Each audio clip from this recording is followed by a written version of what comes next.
would you call it a partial coup? I would say that now the decisions would be taken by the ISI and by the army and not by the Shehbaz Sharif government.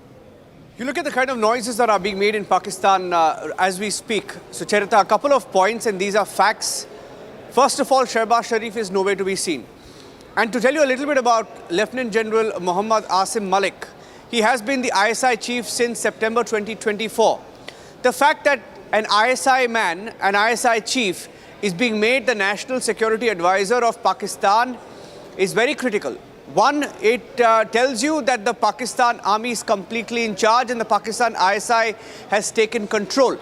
Pakistan Army Chief Asim Munir, seen as the architect of the Pahalgam attacks.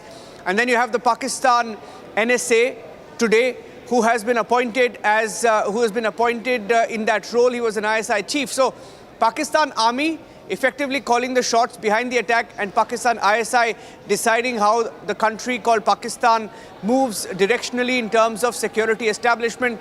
So it is a Pakistan Army plus Pakistan ISI combination that is running Pakistan now. Shehbaz Sharif is nowhere to be seen.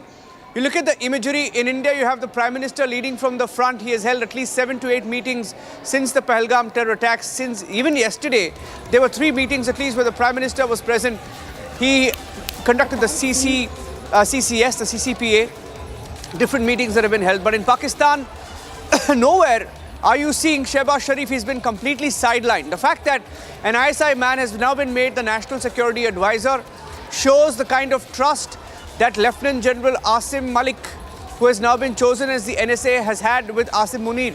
So the Army Chief and the ISI Chief, who's effectively the NSA also right now, it's a combination of ISI plus Pakistan Army plus the NSA that will decide how the response will be to India.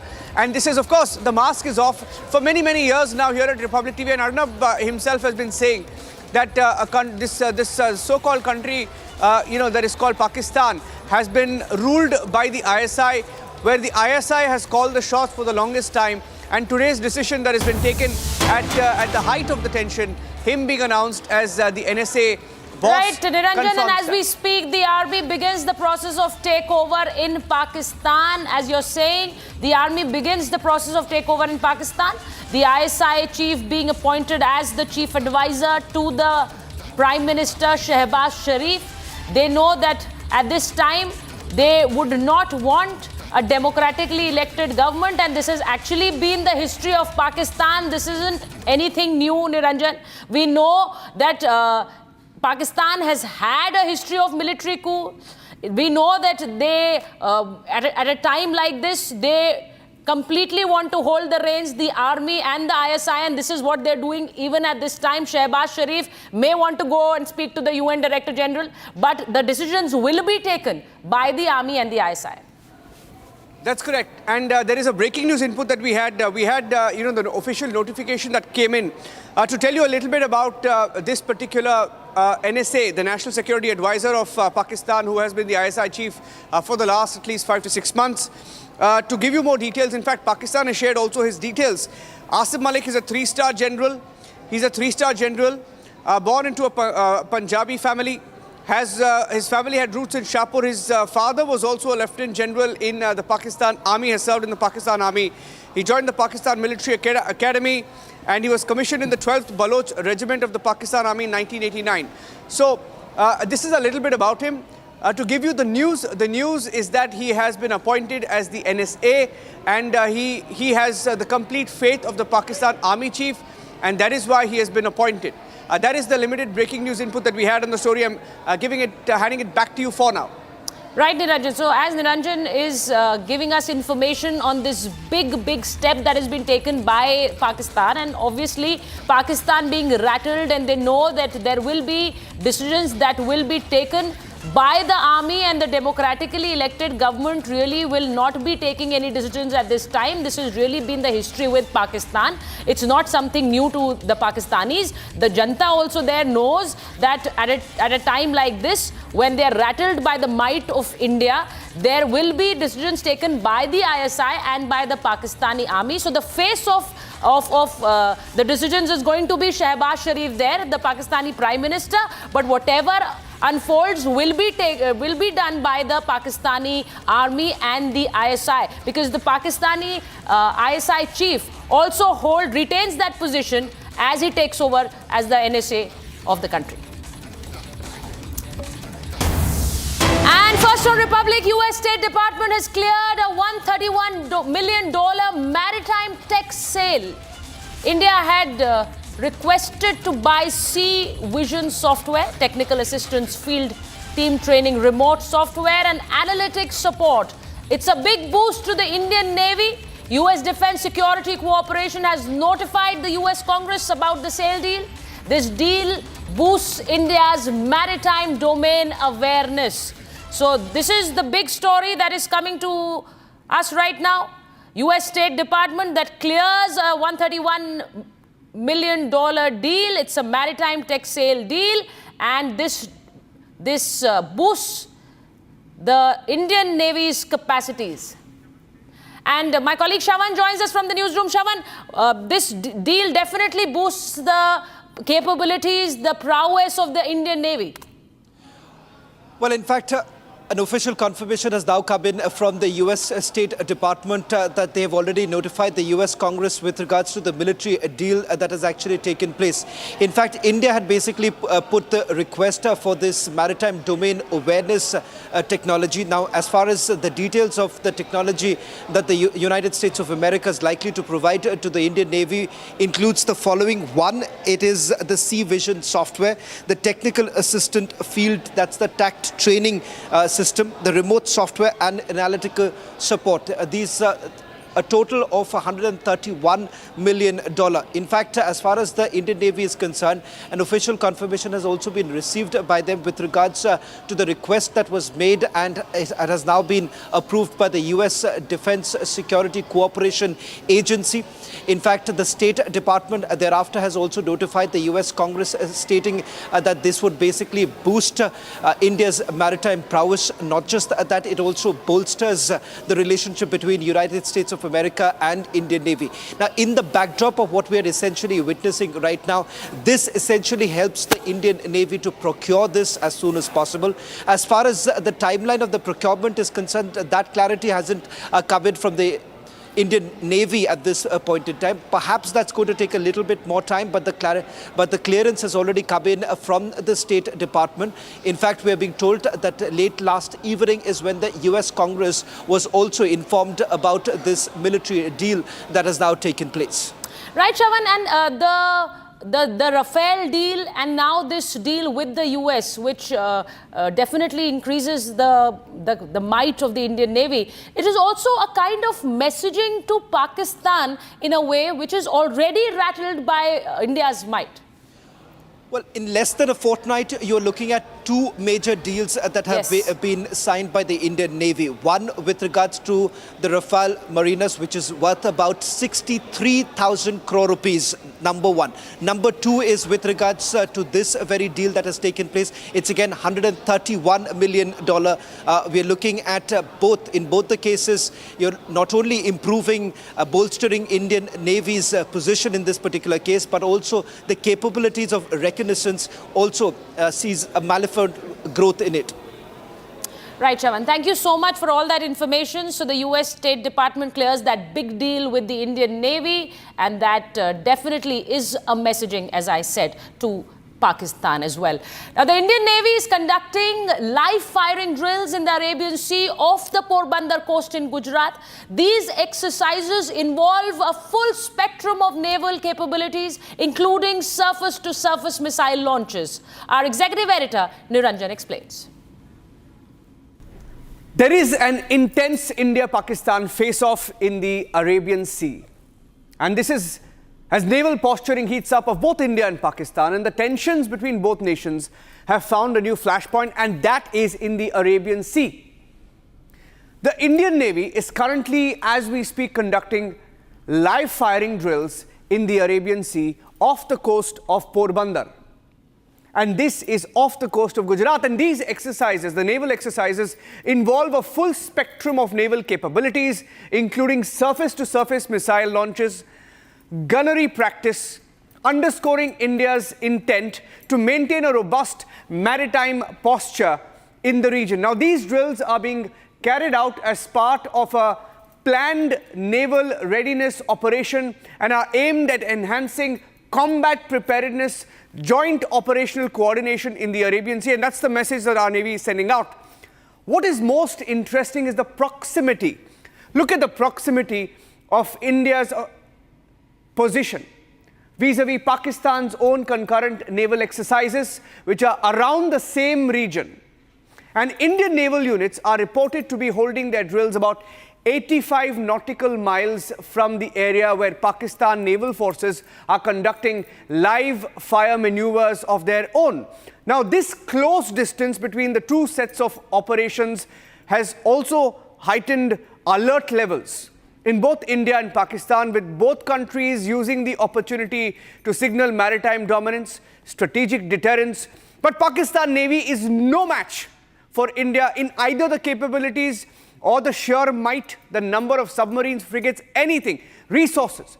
Our Navy is far, far superior, and that is why this naval face-off in the Arabian Sea adds a maritime dimension to the long-standing India-Pakistan rivalry, which has traditionally played out across land and air domains. And as India expands its maritime strategy in the Indo-Pacific region, for example, and Pakistan strengthens ties with its allies like China, which is giving it arms now, the Arabian Sea now becomes a fast emerging, a critical theater of military signaling. And for now, the maneuvers remain drills.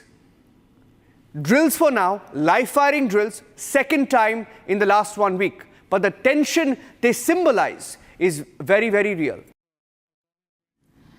And ladies and gentlemen, even as India is striking the terror homes, leader of Jammu and Kashmir, Farooq Abdullah, and Mehbooba Mufti, these leaders have raised concerns over the ongoing demolition drive in the valley, targeting the homes of terrorists as security forces ramp up anti-terror operations following the Pahalgam terror attack. They argue that the indiscriminate demolitions are impacting innocent families, including women, children, and the elderly.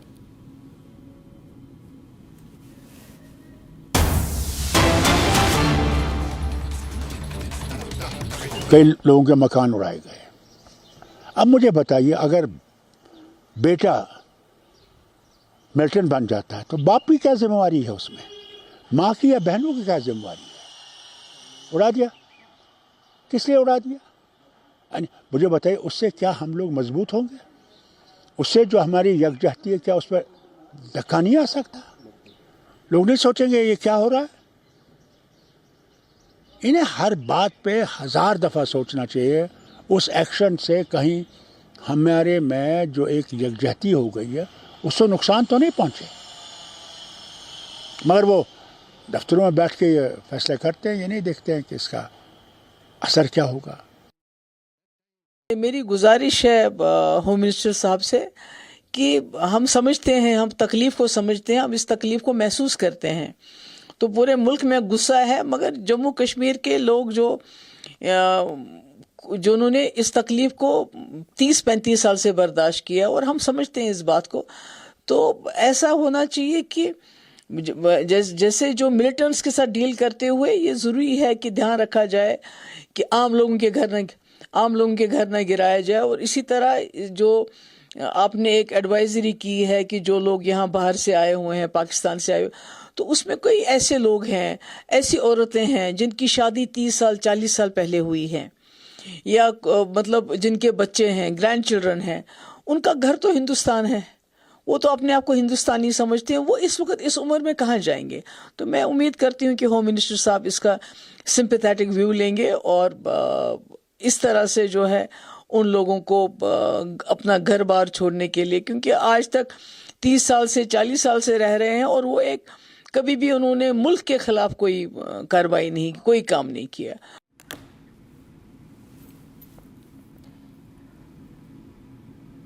So leaders of Jammu and Kashmir, Farooq Abdullah, Mehbooba Mufti, now raising concerns.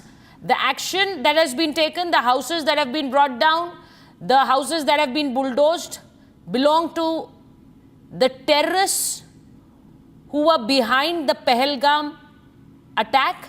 Now, Mehbooba Mufti and Farooq Abdullah speaking for those families. Now, they want rights for these terrorists and they want rights for these terrorist families. Those houses have been brought down. Those houses that were demolished, Mufti and Farooq Abdullah now are back to the same old tactics. They speak about rights for these terrorists, but what about the rights of those civilians who were killed in that Pahalgam attack? The families, they've been asking for justice, and those voices go completely unheard by these netas in Jammu and Kashmir. I can't take on the grip. India's military superiority over Pakistan is becoming more evident than ever. In this explosive episode, Lieutenant General Raj Shukla offers an unfiltered analysis of how India's modernized and combat-ready armed forces are systematically overpowering Pakistan's weakening military infrastructure. It's been a week since the gruesome, dastardly, cowardly attack in Pahalgam of the 22nd of April, which was enabled by the dog whistling of General Asim Munir on the 16th of April. And we've all seen that. In the week since, a lot of stuff has happened. Just yesterday, we saw the Prime Minister chairing a meeting with the Honorable Raksha Mantri, the NSA, the CDS, and the 3 service chiefs. So let us now take a view on what the likely state of play is. Well, one thing is clear, that Pakistan has thrown down the gauntlet at us. It is challenging our secular fabric, our democratic flow, the return of normalcy to Jammu and Kashmir. It has challenged Bharat and its Bharatiyata. It is also clear that the response to this is going to be potent, calibrated, surgical, and powerful. Now, in the bevy of measures that have been taken, from the Indus Water Treaty to cancellation of visas, so on and so forth, to me, it does appear that the response will be led, at the forefront of the response will be calibrated military kinetics. Pakistan will feel the brunt of India's military power. Now, this calibrated military kinetics could take various forms across domains: land, sea, air, EW, space, cyber. It will be applied across the escalatory ladder, where there are numerous options. There are as many instruments, from special forces to air power to perhaps a blockade. There will also be a very careful choice of the target array. It could be training camps, it could be launch pads of terror, it could be Pakistan ISI installations, and the Pakistan Army itself, because this time the architect-in-chief is nobody else than General Asim Munir. In my view, the Indian armed forces are broad, they are deep, and they have a wide array of instruments at their disposal. Just look at the air dimension. We have the S-400, which has a range of 600 kilometers. The Pakistanis, even if they have the latest version of the HQ-9 surface-to-air missile, has a range of just 300 kilometers. The Rafale is a 4.5 generation aircraft with Astra beyond visual range missiles, 100 kilometers. The Scalp, the Meteor. The F-16 is only 4th generation. Look at the naval domain. The number of combatant vessels that we have is close to 300, 294. The Pakistanis barely get past the 100 mark. We have 2 aircraft carriers, he has none. We have number of submarines, those which are nuclear powered. We have the sea leg of the nuclear triad. The Pakistan doesn't have this. Lest we not go into the land domain, where our tanks, 4,000 to 2,000. Artillery pieces, 3 times more of the Pakistanis. So not only in terms of the orchestration of the power, the calibrated military kinetics, but also in bean count. We have a huge lead. Let me also say, from another military metric, from the standpoint of another military metric, we retain the ability to control what is known as escalatory dominance in the land, sea, air, conventional, and even the nuclear domain. It's also time to call the schoolboy bluff of the Pakistanis with regarding to their brandishing these nuclear weapons. See, we will not go by the red lines that they tell us that these are the red lines. We know what their red lines are, and we will so orchestrate the battle so as to keep it below the threshold of the nuclear dimension. So I think in sum, the Pakistanis have committed a grievous error in that gruesome, dastardly assault where they fell so low that they resorted to religious terror, communal terror, religious targeting, where, honeymoons were turned into funerals, where fathers were gunned down to death in front of their sons. This is a big challenge for India and its statecraft. And I have little doubt that this time Pakistan will feel the might and potency of Indian military power being unleashed on them. Thank you. With tension rising with Pakistan every day, India is keeping its forces ready at the borders. Indian Army shows its prowess. Take a look at this video. Ferocious at your first sight, you lead by your birthright. You born to lead and born to fight. You're born to win with all your might. You're a tank man, you're a tank man. Be proud to be a tank man.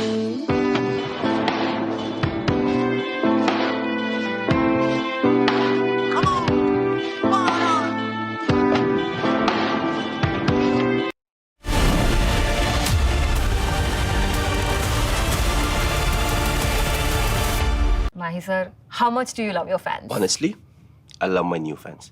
पुराने वाले बेकार में शोर करते Sir, fans हैं, शोर तो करेंगे ही ना? नए वाले नहीं करते. And they listen to what I say. The new generation Orient BLDC fans. Super silent performance with voice control. Silly me, I thought. Cricket fans. आधे बाउल दही में 4 चम्मच MDH चटनी पुदीना मसाला डाला, स्टर करो, पुदीना चटनी तैयार. MDH चटनी पुदीना मसाला. MDH.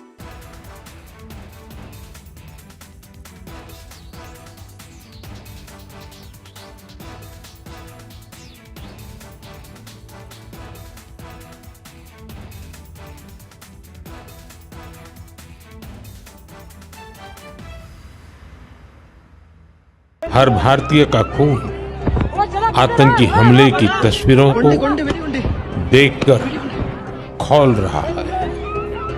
India will identify, track and punish every terrorist. We will pursue them to the ends of the earth.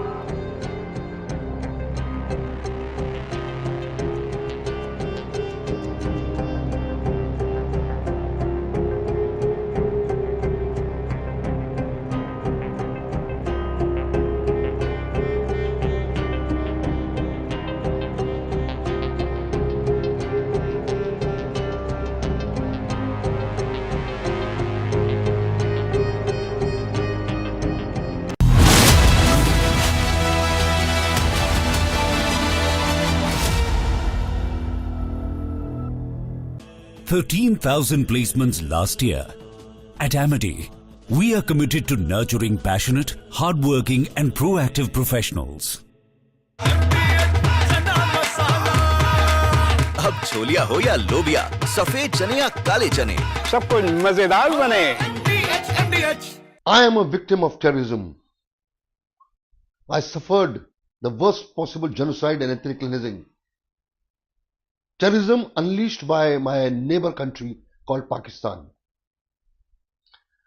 Pakistan is a terror nation, it's a terrorist nation. It believes in terrorism, it believes in violence, it believes in killings, it believes in rapes. It believes in bloodshed. It believes in bomb blasts. It believes in war. And it believes in peace. Pakistan is responsible for my exodus from my home.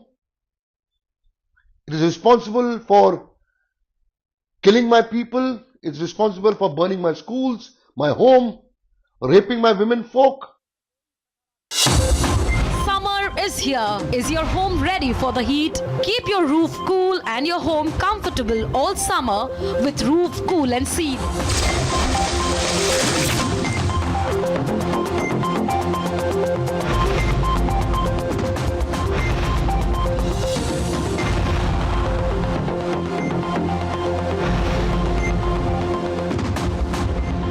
पसीना मत बहाओ, Berger roof cool and seal लगाओ।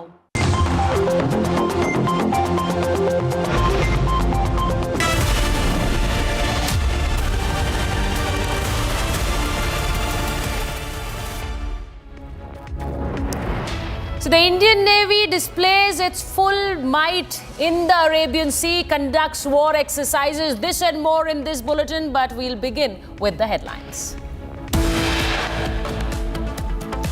Partial coup in Pakistan after ISI Chief Lieutenant General Asim Malik made NSA Shehbaz Sharif sidelined by Pak ISI. Pakistanis have refused to accept their own at the Atari border, closes all counters.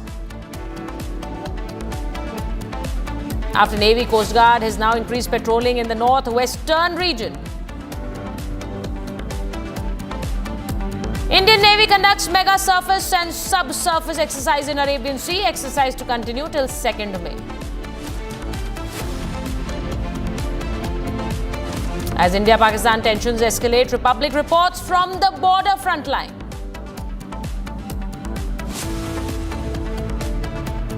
BSF troops in collaboration with Punjab Police recovered a substantial cache of arms, ammunition and grenades in Amritsar.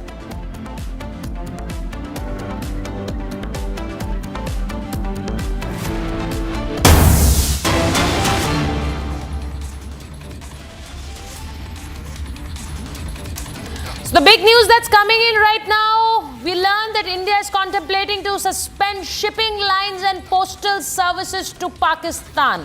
Announcement likely soon. India has already closed airspace to Pakistani aircrafts. And the news that's just coming in, that India is likely to suspend the shipping lines to Pakistan. Now we know that the airspace has been closed. We know that the Pakistanis living in India have been identified, they've been asked to leave the country, and now India is likely to suspend shipping lines to Pakistan. Also, all kind of postal communication to be stopped with Pakistan.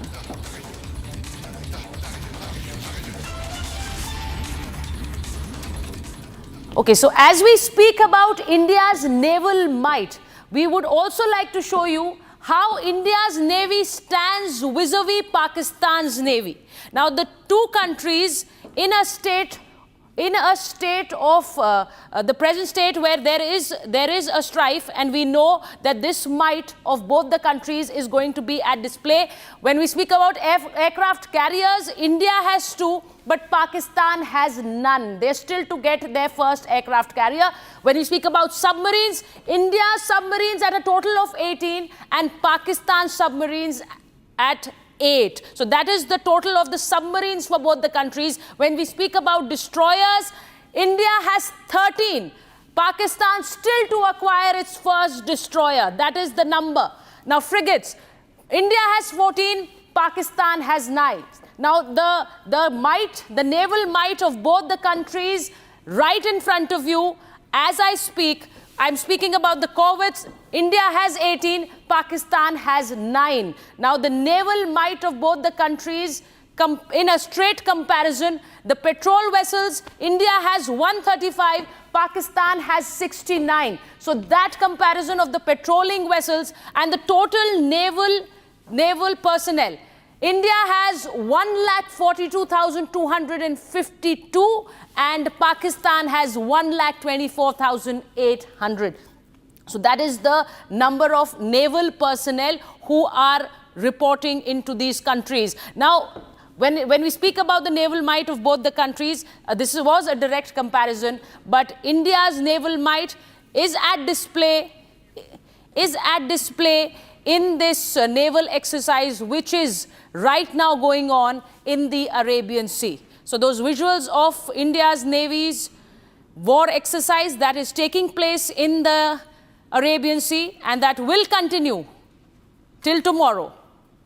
So that naval exercise in the Arabian Sea, those visuals that we are staying with, and India is displaying its full naval might in the Arabian Sea.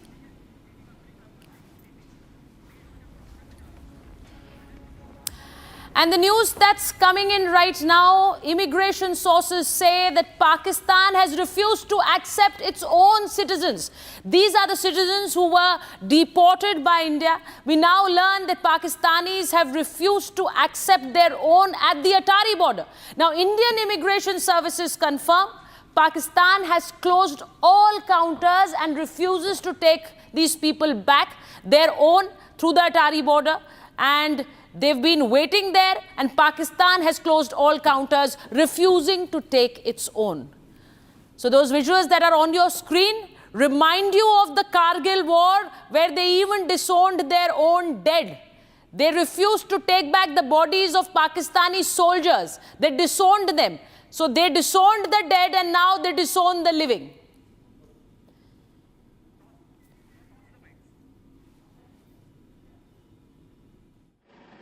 छोड़ ही नहीं रहे हमने आगे। अभी भी मैंने इनसे पूछा कि क्या अपडेट है वहाँ पे, वो बोलते हैं हमें भी पता नहीं है, कोई आदेश कोई नहीं आया कि इन्हें छोड़ना है या वापस भेजना है।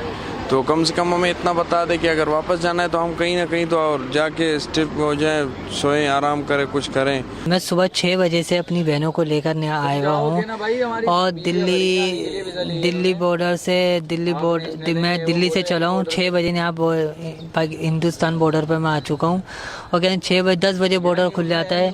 6 बजे से और 10 बजे बॉर्डर खुल जाता है। 11 बजे हमने पूछा तो कहते जी बातचीत चल रही है, हम तो यहाँ से भेज रहे हैं, हमारी तो गवर्नमेंट ने बोल दिया, आदेश दे दिए, मगर वहाँ वाले आदेश नहीं दे पा रहा है हमें।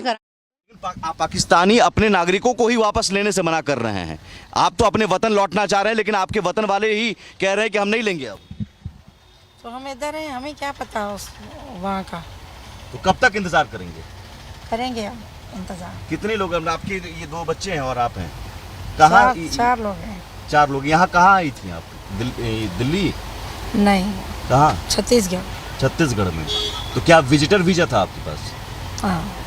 कितने दिन का वीजा था? अभी 3-4 दिन ठहरे हैं हम यहाँ। अच्छा, 45 डेज के लिए आए थे क्या? हाँ। 3-4 दिन में आप वापस जा रही हैं, लेकिन आप समझिए कि आप वापस जाना चाह रही हैं, आपको वापस लेने से इनकार कर रहे हैं आप पाकिस्तान।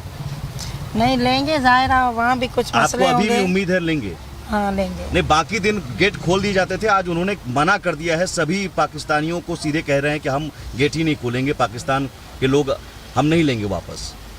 ये तो ऐसा है कि आप अपने मुल्क के ही लिए गैर बन गए हैं। नहीं देखते हैं, अभी इंतजार करते हैं। चलिए देखते हैं, इंतजार करते हैं। और भी लोग हैं जो इंतजार कर रहे हैं।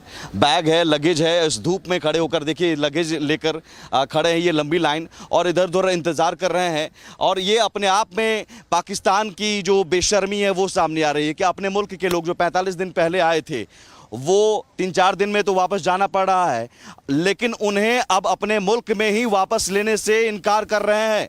पाकिस्तान के लोग अब यहाँ इस धूप में बैठे हुए हैं, इंतज़ार कर रहे हैं कि कब उन्हें वापस भेजा जाएगा। लेकिन आज भी स्थिति ये है कि 9 बजे से, समझिए सुबह 9 बजे से अब 4 बजने को है, और ये तो अब परेड का टाइम है, तो इसके बाद तो यहाँ से भी मुमकिन नहीं है।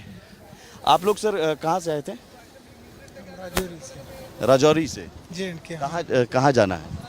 वो 2 हमारे रिलेटिव हैं, उनको पाकिस्तान जाना है। कितने बजे से यहाँ वेट कर रहे हैं? हम तो 10:30 से यहाँ वेट कर रहे हैं। तो बाकी दिन तो हम भी यहाँ पर थे, दोपहर 12 बजे तक सब क्लियर हो जाता था, 10 बजे से जाने देते थे। आज क्यों रोका गया है? क्या पता, हमें तो नहीं बताया। वो कह रहे हैं, खबर ये है कि उस तरफ जो है गेट बंद कर दिया गया है। पाकिस्तानी जो रेंजर्स हैं उन्होंने कह दिया कि हम नहीं लेंगे अपने लोगों को, आप पाकिस्तानी को। अच्छा, हमें नहीं पता है ना, क्योंकि हमें जो रिलेटिव हैं पाकिस्तान के लोग हैं वो ये सोच कर आए थे कि हम वापस अपने वतन जाएंगे। तो वो बीमार हैं, वो चलने के काबिल नहीं है। पाकिस्तान के लोग ही मना कर रहे हैं अपने ही लोगों को वापस लेने से, ये तो बेशर्मी है। अब क्या पता, हम तो नहीं जानते इतना। मतलब ये स्थिति होनी चाहिए क्या कि पाकिस्तान के लोग जाना चाह रहे हैं अपने वतन और कह रहे हैं कि हम नहीं लेंगे? क्या बताएं। और भी लोग हैं जो यहाँ पर पाकिस्तान से आए थे और इंतज़ार कर रहे थे कि हम वापस जाएंगे, लेकिन अब जो कि टूरिस्ट भी आने लगे हैं, यानी परेड का समय हो गया है। आज ये यहीं रह सकते हैं, इन्हें वापस नहीं लिया गया। एक तरह से आप इसे मान सकते हैं कि अब कोई भी बातचीत नहीं होगी, इन्हें वापस नहीं लिया जा रहा है। कुछ और भी लोग हैं जो इधर उधर गाड़ी से निकल कर, चूँकि गाड़ी में धूप है तो कुछ इधर बैठे हुए हैं, उनसे भी हम बात करने की कोशिश करते हैं और समझने की कोशिश करते हैं कि आखिर क्या वजह रही कि पाकिस्तान के लोगों को अपने ही वतन वापस नहीं लिया जा रहा है। और ये 1999 की जो तस्वीर हम दिखा रहे थे, वो तस्वीर भी बता रही है कि ये तो नागरिक हैं, सैनिकों के शव को, कुछ और भी तस्वीर, कुछ और भी लोग हैं, अपने ही नागरिकों को वापस लेने से मना कर दिया गया। 1999 में अपने सैनिकों के शव को वापस लेने से मना कर दिया था। तो ये पाकिस्तान की असलियत है, वो पाकिस्तान जो गिदड़ भभकी देता रहता है और हम अपने मुल्क के लिए करेंगे। हमारी फौज के साथ हमारे तमाम जो मुल्क हैं वो खड़े हैं। एक सेकंड सर, आप कहाँ से आए थे? थोड़ा नीचे कीजिए, थोड़ा नीचे कीजिए ना, थोड़ा नीचे कीजिए, थोड़ा नीचे। आपके अपने ही देश, आपके अपने ही वतन वापस नहीं लिया जा रहा है, आपके अपने ही लोग वापस नहीं ले रहे हैं आपको, क्या कहेंगे? कुछ नहीं बोलना है, यहीं इंतजार करते रहेंगे क्या? यहीं इंतजार करते रहेंगे? 2 मिनट आवाज नहीं आ रही, आप इसे नीचे कर लीजिए, आवाज नहीं आ रही है। हम नहीं हैं, हम इधर के हैं। हाँ तो आपके रिलेटिव होंगे? नहीं, वो पीछे हैं। तो उनको वापस नहीं लिया जा रहा है। अब हम क्या कर सकते हैं, क्या कर सकते हैं? बात नहीं। आप कहाँ से आए हैं? आप कहाँ से आए हैं? हम राजौरी से आए। कहाँ जाना है आपको? जाना था इनको डिपोर्ट किया ना, उसके लिए जाना था इनको। ये कौन है आपके? ये मेरी कज़न है। तो इनको डिपोर्ट किया गया है, लेकिन पाकिस्तान इन्हें वापस नहीं ले रहा है। हमें ये पता नहीं है, बॉर्डर तक हम पहुंचे नहीं। आप 10:30 बजे आए थे सुबह 10:30 बजे से वहाँ वेट कर रहे हैं। जी। पाकिस्तान में कहाँ से आई थी आप? ये नहीं बोल सकते। एक सेकंड, नीचे कीजिए, थोड़ा नीचे कीजिए। फैसलाबाद से जी। आपको पता है कि पाकिस्तान की तरफ से गेट बंद कर दिया गया है? अच्छा, नहीं पता जी। वो लोग वापस नहीं ले रहे हैं, इसलिए यहाँ से आप अंदर नहीं जा पा रही हैं। जी। आप ये सोचकर आई थी कि आप अपने वतन चले जाएंगे, लेकिन आपके नहीं, वतन जाने के लिए नहीं आई थी। जाने के लिए हमारा वतन यही है। यहाँ के रहने वाले थे तो नहीं, पाकिस्तान का पासपोर्ट रहा होगा। पासपोर्ट पाकिस्तान का। ये जम्मू कश्मीर के बाशिंदे हैं। कितने साल से रह रहे हैं? फैसलाबाद में ये इनके फादर प्राइवेट सर्विस करते थे, ये मीरपुर में रहते थे। पासपोर्ट कहाँ का है? पाकिस्तान का। तो पाकिस्तान का पासपोर्ट तो पाकिस्तान के हुए ना। वो फिर उस वक्त है तो ये जम्मू कश्मीर के, इनकी प्रॉपर्टी यहाँ पर है। पाकिस्तान का पासपोर्ट है, इसलिए इन्हें डिपोर्ट किया गया है। जी, इसीलिए। लेकिन जिस पाकिस्तान का पासपोर्ट ये लेकर रखे हुए हैं, आज वो पाकिस्तान कह रहा है कि हम वापस नहीं लेंगे। हमें इसका इल्म नहीं, आपसे सुन रहे हैं। हम तो यहाँ पर हैं, हमारे पास तो कोई ऐसी बात नहीं। इसलिए वेट कर रहे हैं सुबह 10:30 बजे। यहाँ ये बंद है, इन्होंने कहा बॉर्डर खुला नहीं है। हाँ, तो बॉर्डर उस तरफ से नहीं खुला है। अब आप क्या करेंगे? पाकिस्तान ने काउंटर बंद कर दिया है उधर, उन्होंने कह दिया कि हम वापस नहीं लेंगे। इनको 42 ईयर आए हुए यहाँ 83 में आए थे यहाँ। अब यहाँ की मैं कह रहा हूँ कि यहाँ की नागरिकता इन्होंने ली नहीं, अब वापस इन्हें भेजा जा रहा है, लेकिन वापस वहाँ भी नहीं लिया जा रहा है। तो ये पाकिस्तान की, आप समझ रही, बेशर्मी है ना। पाकिस्तान की तो बेशर्मी है कि आपको अपने ही लोग नहीं पहचान पा रहे हैं। यहाँ तो चलिए आप रह रही थी 42 साल से, लेकिन जिस देश का, जिस वतन का पासपोर्ट आप लेकर रखी हुई थी, वो वतन आपको पहचानने से इनकार कर रहा है, लेने से इनकार कर रहा है। क्या कहेंगे आप? बदकिस्मती और क्या? पाकिस्तान की बदकिस्मती है या आपकी बदकिस्मती है? ये पाकिस्तान वालों की 1999 में करगिल वार हुआ, वहां तब सैनिकों के शव को लेने से इनकार कर दिया था उन लोगों ने। आज आप जैसे नागरिक, वहां पर मैंने देखा कुछ बच्चे हैं, महिलाएं हैं, उनको अब लेने से इनकार कर दिया है। ये पाकिस्तान वालों को क्या कहना चाहेंगे आप? क्या कहेंगे हम? क्या यहाँ से आप कहिए, वो सुन रहे होंगे, पाकिस्तानियों को कहिए यहाँ से वापस भेज दो, अपने घर जाए, हम आराम से यहाँ रह रहे हैं। और क्या है? नहीं, ये तो वापस आपको नहीं ले रहे हैं, उनको भी तो कुछ कहिए, पाकिस्तानियों को क्या कहना चाहेंगे बताइए। हम तो ये कहते हैं वो टेरर बंद करे, बस चुप करके कंफर्ट हमें आराम से रहने दे बस। और ठीक है। कुछ और भी लोग हैं जो गाड़ियों में बैठे हुए थे लेकिन अब इधर उधर चले गए हैं क्योंकि धूप है। हम उन लोगों से भी बात करने की कोशिश करते हैं और समझिए कि ये बहुत बड़ी बेशर्मी, वो पाकिस्तान जो कहता है कि हम फौज के साथ खड़े हैं, जो उनके मंत्री कहते हैं हम खून बहाएंगे। क्या खून बहाएंगे आप? नदी, सिंधु नदी को लेकर खून बहाने की बात करते हैं। आपके अपने नागरिक यहाँ धूप में खड़े हैं, भारत में जो रह रहे थे, और उन्हें वापस भेजा जा रहा है। बीएसएफ के जवान यहाँ तैनात हैं, इस बात का इंतजार करते रहे कि उधर से गेट खोला जाएगा तो हम इन्हें वापस भेजेंगे, लेकिन अब इन्हें वापस नहीं भेजा जा रहा है। वापस लेने से इनकार कर दिया गया, बल्कि वहाँ गेट ही नहीं खोला गया। तो ये समझिए, मैंने अभी आपसे बात की थी, अब सर से एक बार आपसे समझना चाहता हूँ, क्या करेंगे अब? वहाँ तो गेट नहीं खोला गया। देखते हैं भाई, हम अपील ही कर सकते हैं और क्या कर सकते हैं। आपका नाम क्या है? हर्ष कुमार। पाकिस्तान की सरकार को क्या कहना चाहेंगे? हम अपील ही करेंगे, छोड़ें, हमें ले लें, हम वहाँ पे आके अपनी पूरी फैमिली से मिलके। पाकिस्तान में कहाँ से आए थे? कराची से। तो समझिए कराची में आप रहते थे, यहाँ कुछ दिन के लिए आए थे आप रिलेटिव से मिलने के लिए। जी। लेकिन आप वापस कैसे जाएंगे? वापस तो उन्होंने कह दिया कि हम नहीं लेंगे। आपको पहचानने से इनकार कर रहे हैं। आप पाकिस्तान के हैं और पाकिस्तान के ही हुक्मरान सरकार, वहाँ की सेना आपको पहचानने से इनकार कर रहे हैं। हम अपील ही कर सकते हैं और क्या करें, हम अपील करते हैं, हमें ले लें भाई। ये तो आप समझिए कि पाकिस्तानियों की बड़ी बेशर्मी है, वहाँ के रेंजर्स की, वहाँ की सेना की। आप अपने नागरिक हैं और उनको वापस नहीं ले रहा है। आप धूप में खड़े हैं अपने बच्चों के साथ। अपील ही करें और क्या करें भाई। किसे अपील करेंगे? सरकार से, जनरल नसीम मुनीर से, शहबाज शरीफ से? सरकार से हम अपील करें कि हमें ले लें। सर, वहाँ से आतंकी तो भेजते हैं लेकिन अपने नागरिकों को वापस लेने से इनकार करते हैं। अपील ही कर सकते हैं भाई। और पहलगाम में अटैक जो हुआ तो वहीं से आए थे? पता नहीं, वो हमें कुछ पता नहीं है। वहीं से आए थे, ये बात कई बार स्पष्ट हो चुकी है। ये हमें कुछ पता नहीं है, हम कुछ नहीं कह सकते। अपील कर रहे हैं, आपकी अपील का असर नहीं हो रहा है सर। सुबह से आप अपील कर रहे हैं, क्या इतने वो बेदर्द हैं, इतने वो उनमें कुछ भी शर्म नहीं बची है कि अपने नागरिकों को वापस ले सकें? पाकिस्तान की सरकार में जरा सी भी शर्म नहीं बची है कि आपके अपने नागरिक हैं उनके? आप तो अपने हैं ना, पाकिस्तान के हैं ना? हाँ, आप तो पाकिस्तान को अपना मुल्क मानते हैं कि नहीं? जी बिल्कुल, हमारा पाकिस्तान हमारा मुल्क है। आप तो पाकिस्तान को छोड़कर कहीं और जाना नहीं चाहेंगे? नो। फिर भी पाकिस्तान आपको पहचानने से इनकार कर रहा है। हम अपील ही कर रहे हैं और क्या करें। अपील है पाकिस्तान से कि हमें ले लें। और नहीं लेंगे तो क्या? अब तो टाइम हो गया, अब तो परेड का टाइम हो गया। टूरिस्ट वापस जा रहे हैं परेड देखने के लिए। अब वो परेड का टाइम हो गया है और गेट बंद हो गया है। यहाँ क्या करिएगा फिर? देखते हैं। अभी तो इधर ही खड़े हैं, हम परेशान हो जाएंगे। यहाँ भी मना कर दिया गया है, पाकिस्तानी अब नहीं रह सकते हैं यहाँ पर भी। अब कह दिया गया है कि यहाँ पर रहेंगे तो अब कार्रवाई होगी, जेल में डाले जाएंगे। देख रहे हैं, अभी देखते हैं। बात हुई है क्या पाकिस्तान के कुछ अधिकारियों से? वहाँ पर यहीं पर कुछ एम्बेसी से बात हुई है? नहीं, बात नहीं हुई किसी से भी। अब पाकिस्तान के एम्बेसी में भी कोई बात नहीं हो रही है और ये कह रहे हैं, अपील कर रहे हैं। साहब, इनको अपील करना पड़ा है कि हमें वापस ले लो। पाकिस्तान की सरकार से, पाकिस्तान की सेना से अपील कर रहे हैं। जनरल नसीम मुनीर सुन लो, शहबाज शरीफ सुन लो, अपने नागरिक तुम्हारे अपील कर रहे हैं कि हमें वापस ले लो और धूप में यहाँ पर परेशान हो रहे हैं। ये भारत नहीं कर रहा है, ये पाकिस्तान कर रहा है। वो पाकिस्तान जो बड़ी बड़ी बातें करता है कि साहब हम एटम बम चलाएंगे, हम भारत पर वार करेंगे, हमारे नागरिक हमारे साथ हैं। आपके नागरिक आपके साथ नहीं हैं।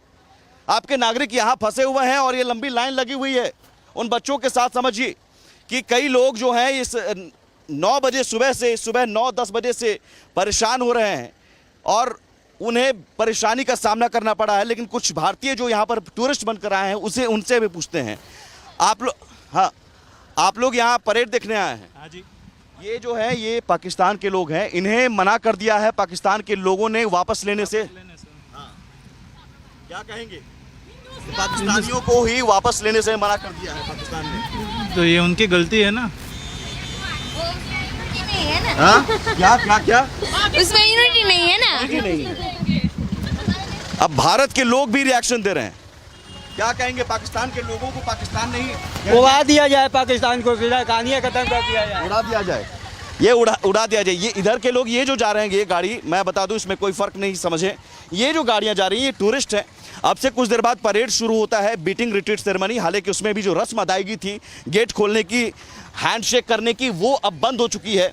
अब सीधे तेवर दिखाते हैं हमारे बीएसएफ के जवान, वो भी ये तमाशा देख रहे हैं। ये तमाशा पाकिस्तान का ये तमाशा बन रहा है। पाकिस्तान अपना तमाशा बना रहा है इस अटारी बॉर्डर पर अपने नागरिकों को यहाँ धूप में छोड़कर। और ये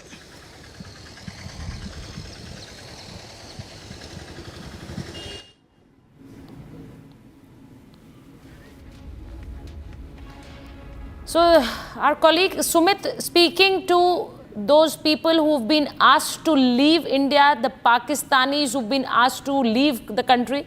They're at the Atari border, but they are being refused entry into Pakistan. Now, a new crisis for them because they are being refused by their own country. Pakistan is refusing to take them in, and it's a direct comparison to those visuals from the Kargil war where Pakistan refused to take the bodies of its own soldiers, and that time in the Kargil war they refused their own dead, now they are refusing their own living.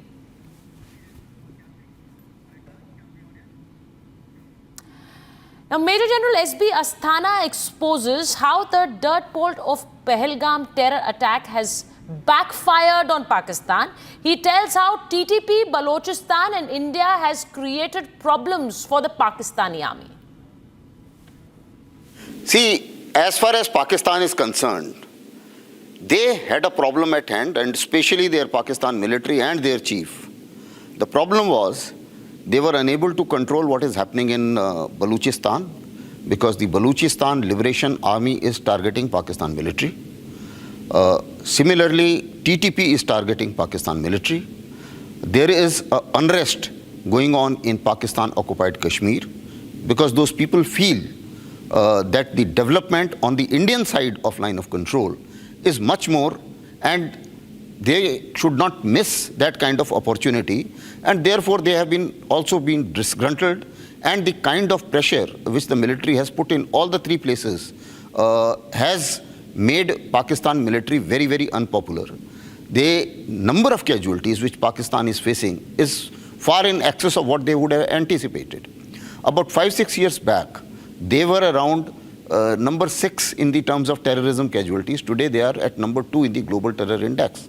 So therefore what has happened is they are finding it uncomfortable, and the best remedy which Pakistan military thinks is that, okay, divert it to Kashmir, talk about Kashmir and talk about Hindu-Muslim, and in that case you may get the local attention, the domestic attention of the politicians and some kind of people support. That's what they think.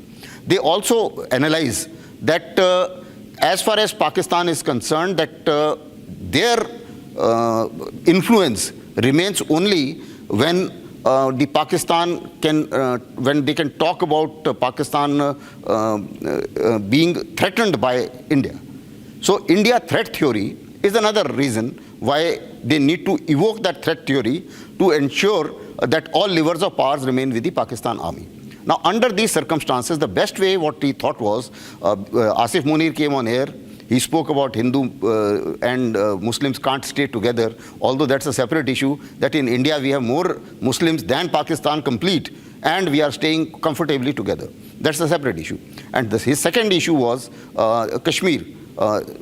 Now what they have done is, they have launched this attack. This is a professional military attack in which it may well happen that some of their special service guy would also be involved along with some of the terrorists. So I visualize that this attack was at a place wherein they thought and the modalities could stoke Hindu-Muslim divide, and the timings were so selected that they thought that perhaps a Waqf issue is one issue where perhaps there could be a divide. Similarly, Hindutva issue, similarly the elections, and these are some of these propagandas which they tried to stoke in along with this action. So this was an action on ground stoked with propaganda as well. Now with that, they thought that perhaps Indian society will get divided, but I think none of their aim has been fulfilled because the entire Kashmiris have taken it that it is an attack on their livelihood, and therefore everybody has gone against them. So therefore, if they had any sympathy of any kind or any narrative to say that we stand with people of Kashmir, that stands defeated. Secondly, there has been no Hindu-Muslim divide anywhere in the country. Thirdly, the whole India stands together. So there are no frictions in India. And therefore, now there is a chance for us to stand and utilize the frictions which exist in Pakistan. That perhaps should be our call.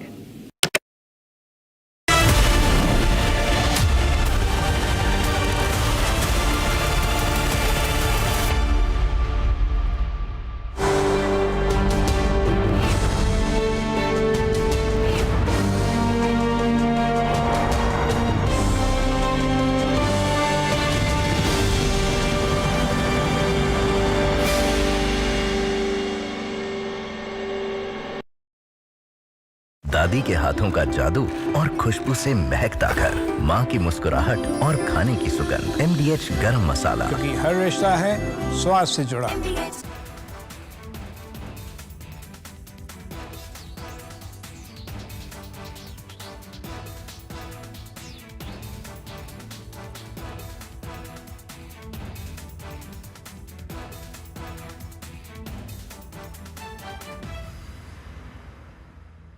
हर भारतीय का खून आतंकी हमले की तस्वीरों को देखकर खौल रहा है। India will identify, track and punish every terrorist. We will pursue them to the ends of the earth.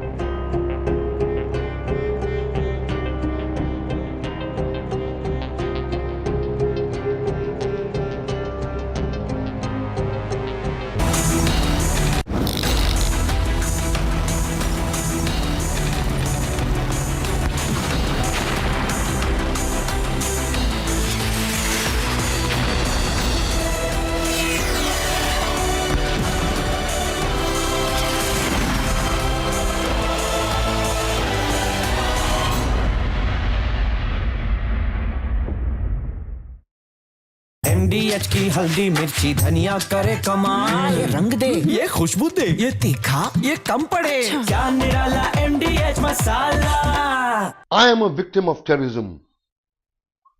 I suffered the worst possible genocide and ethnic cleansing. Terrorism unleashed by my neighbor country called Pakistan. Pakistan is a terror nation, it's a terrorist nation. It believes in terrorism, it believes in violence, it believes in killings, it believes in rapes. It believes in bloodshed. It believes in bomb blasts. It believes in war. And it believes in impeace. Pakistan is responsible for my exodus from my home.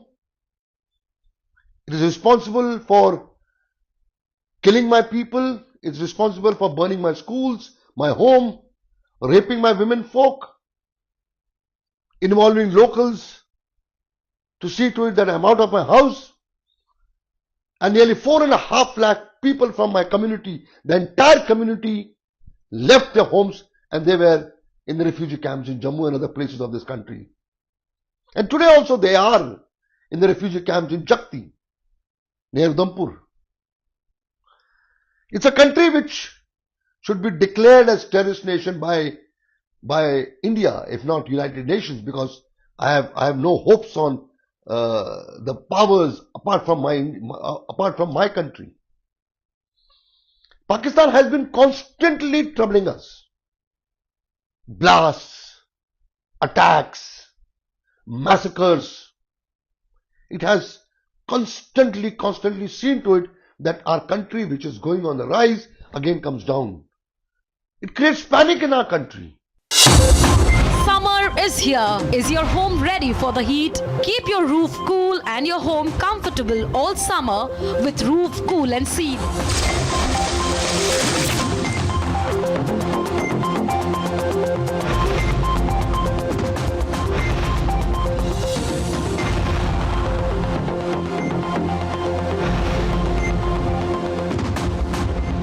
पसीना मत बहाओ, Berger roof cool and seal लगाओ।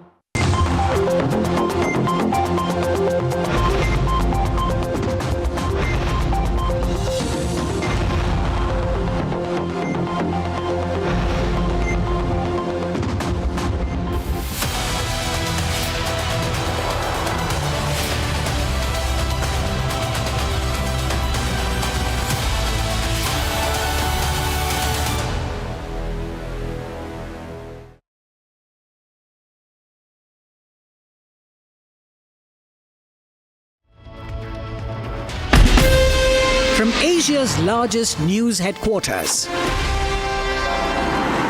setting the agenda for Bharat.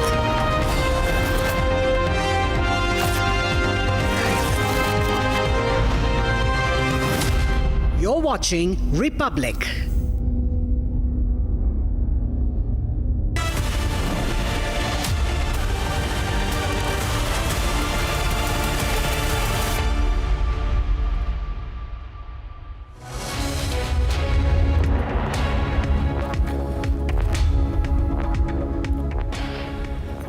Thank you for joining us here on Republic TV. I'm Niranjan, getting you the latest breaking updates on the India-Pakistan tension. There are live firing drills happening as we speak off the coast of Porbandar in Gujarat.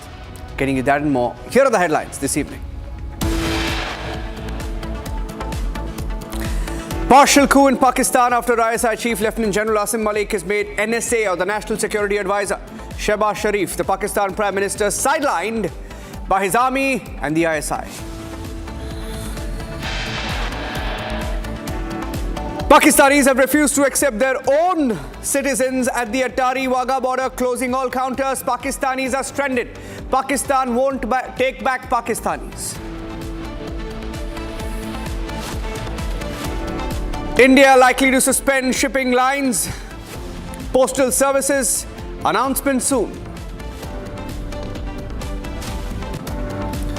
After Navy, the Coast Guard now increases patrolling in the northwestern region, joining the Navy as we send a message to Pakistan. Navy conducts a mega surface and subsurface exercise in the Arabian Sea off the coast of Gujarat. Will continue till the 2nd of May.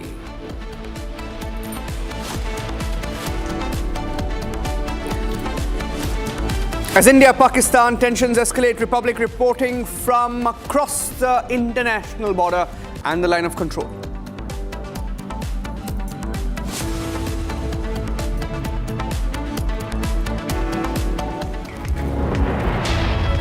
Thank you for joining us here on Republic TV. Ladies and gentlemen, as we get you the latest breaking news updates, let's tell you that both Indian Navy and the Pakistan Navies are holding live firing exercises off the coast of Gujarat as we speak. And let's tell you more about that. As we war game the entire scenario, my colleague Shravan is also joining us live on the broadcast. He's in the Republic War Room. I'm going across to Shravan right now. Shravan, over to you. He's with some of India's foremost defense experts joining us in our War Room on Republic TV.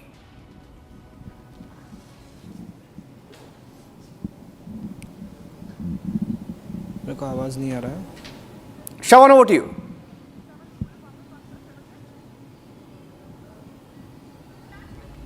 Go ahead, Shravan. Go ahead. Well, Niranjan, back in our war room, the key discussion, the breaking news that has come in just a short while back was with regards to the military deal that has been signed. Now, with the Navy carrying out the exercises, and you have a deal that has been signed with the United States of America, $131 million, a clear signal that is being sent out that this time there is a different front that has opened up. Yes, Indian Navy is always ready for its offensive posturing. And now in the present scenario, carrying out the exercises at sea is important to give our posturing to the adversaries. But Captain, this is not very far away from where the military drill is happening as far as Pakistan is concerned. Help us understand that very area and what is the message that we are basically sending across, because this is not very far from Gwadar. This is not very far from the strategic ports of Pakistan. How do you help us? How do you make the most of this particular exercise? Yes. Arabian Sea, North Arabian Sea is the sensitive area presently, and the Makran coast, which is having a port of Karachi and Gwadar now, these ports are important for us, and we have our own way to look at these ports for requirement of choking the sea lanes of communication in case of requirement.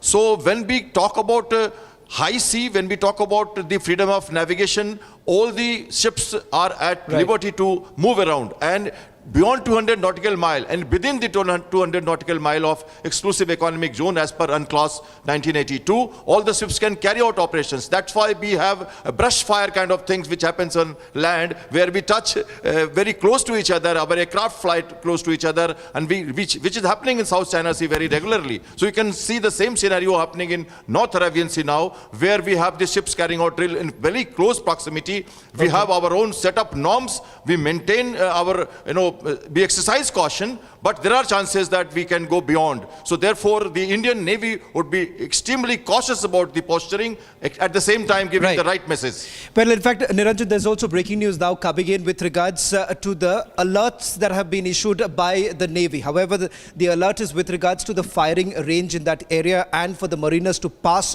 through. So these alerts have been put out. Group Captain Devnath, if I can take this question with you. With regards to the Air Force now, preparations are underway. They've been extremely secretive and rightfully so. Having said that, where do you see the Air Force really playing a role right now? Given the fact that one role we have already played during Balakot, but how does that really change? Oh yes, in case of any exigency, Air Force is tasked with air defense of skies over India. Similarly, during any skirmish, we have to ensure that the sky over army positions and naval positions are also clear of any enemy aircraft interference. In addition, but Pakistan today is saying that they are basically fighting the Rafales which are coming very close. They are saying Rafales are coming very close. Is this some sort of a ghost narrative that Pakistan is building now? Oh yes, Pakistan, their Air Force is building up a narrative. Let me tell you what happens. During war or during period before war, Indian Air Force flies sorties along the border. Main aim of flying these sorties is to see preparedness of Pakistan Air Force interceptor aircraft. So we intentionally fly sometimes next to international border, like in this case these Rafales, thereby triggering a response from Pakistan Air Force. And we know, we calibrate and we record it. The open source, our airborne electronic warfare aircraft also flies there. They record that how much time Pakistan Air Force took to respond, which aircraft came, and most importantly, what type of formation or what type of tactics they were employing to threaten our aircraft. Colonel Shailendra, moving on to what's really happening with the ceasefire violations that have taken place. Interestingly, ladies and gentlemen, it's important to point out here, this time, Pakistan has also targeted the international border. Now, many say that this is a little different, keeping in mind there was a ceasefire agreement that was already signed, and in a way it's an act of war. The ceasefire violations that we're really looking at least at the international border. Why is it different? Why is it significant? Jai Hind, Namaskar. Shravan, I can only tell you one thing. When Pakistan says that there is an act of war, then that's their right. Right. It is only India which has been tolerant, who has not been treating a ceasefire violation as an act Colonel, of war. help us understand, why is it rare? It is rare and it is an important message that we are sending across. Is Pakistan trying to draw us to this war? If you have to very specifically ask me that, then I can only tell you that Pakistan narrative right now is in the world to convey that there is a likelihood of war which is coming from India. Okay. They want us to aggressive. They want us to be aggressive. So you're saying they are trying to draw us? Yes, they are definitely instigating us. They are trying their best that yes, they are the aggrieved party without realizing that they stand actually today exposed. Ceasefire ko cross karna या उसको disrupt करना, मेरे ख्याल general Kulkarni ज़्यादा अच्छा बताएंगे because it's a very strategic item. But at my level let me tell you one thing. East, West, I don't know which is the best, but only best thing which my regiment is doing there is give a bloody befitting reply, give them such a reply, if you fire one round, I'll fire 100 rounds. General Kulkarni, a war veteran here, and thank you very much, General Kulkarni, for taking out the time and coming to us, being a part of Republic Newsroom to understand the defense strategy. I want to ask you this question. It's a very significant development that has taken place in the last 48 hours. You're looking at several ceasefire violations. These are not normal ceasefire violations. Let's not forget, in the past, Pakistan has sent across their tanks. They wanted to draw us. There have been military history that basically indicates that Pakistan would want us to respond. What do you make, number one, of the ceasefire violation that took place yesterday at the international border? Is there a strong messaging that is coming across that we are reading into? Thank you, Niranjan. At the very outset, I must thank you for inviting me. And I'm thoroughly impressed by the studio that you have. Lovely. Now, coming to the question of why the ceasefire violations are taking place. After the Indus Water Treaty that we held in abeyance, the Pakistanis said that the similar agreement does not hold, and therefore no ceasefire agreements are holding.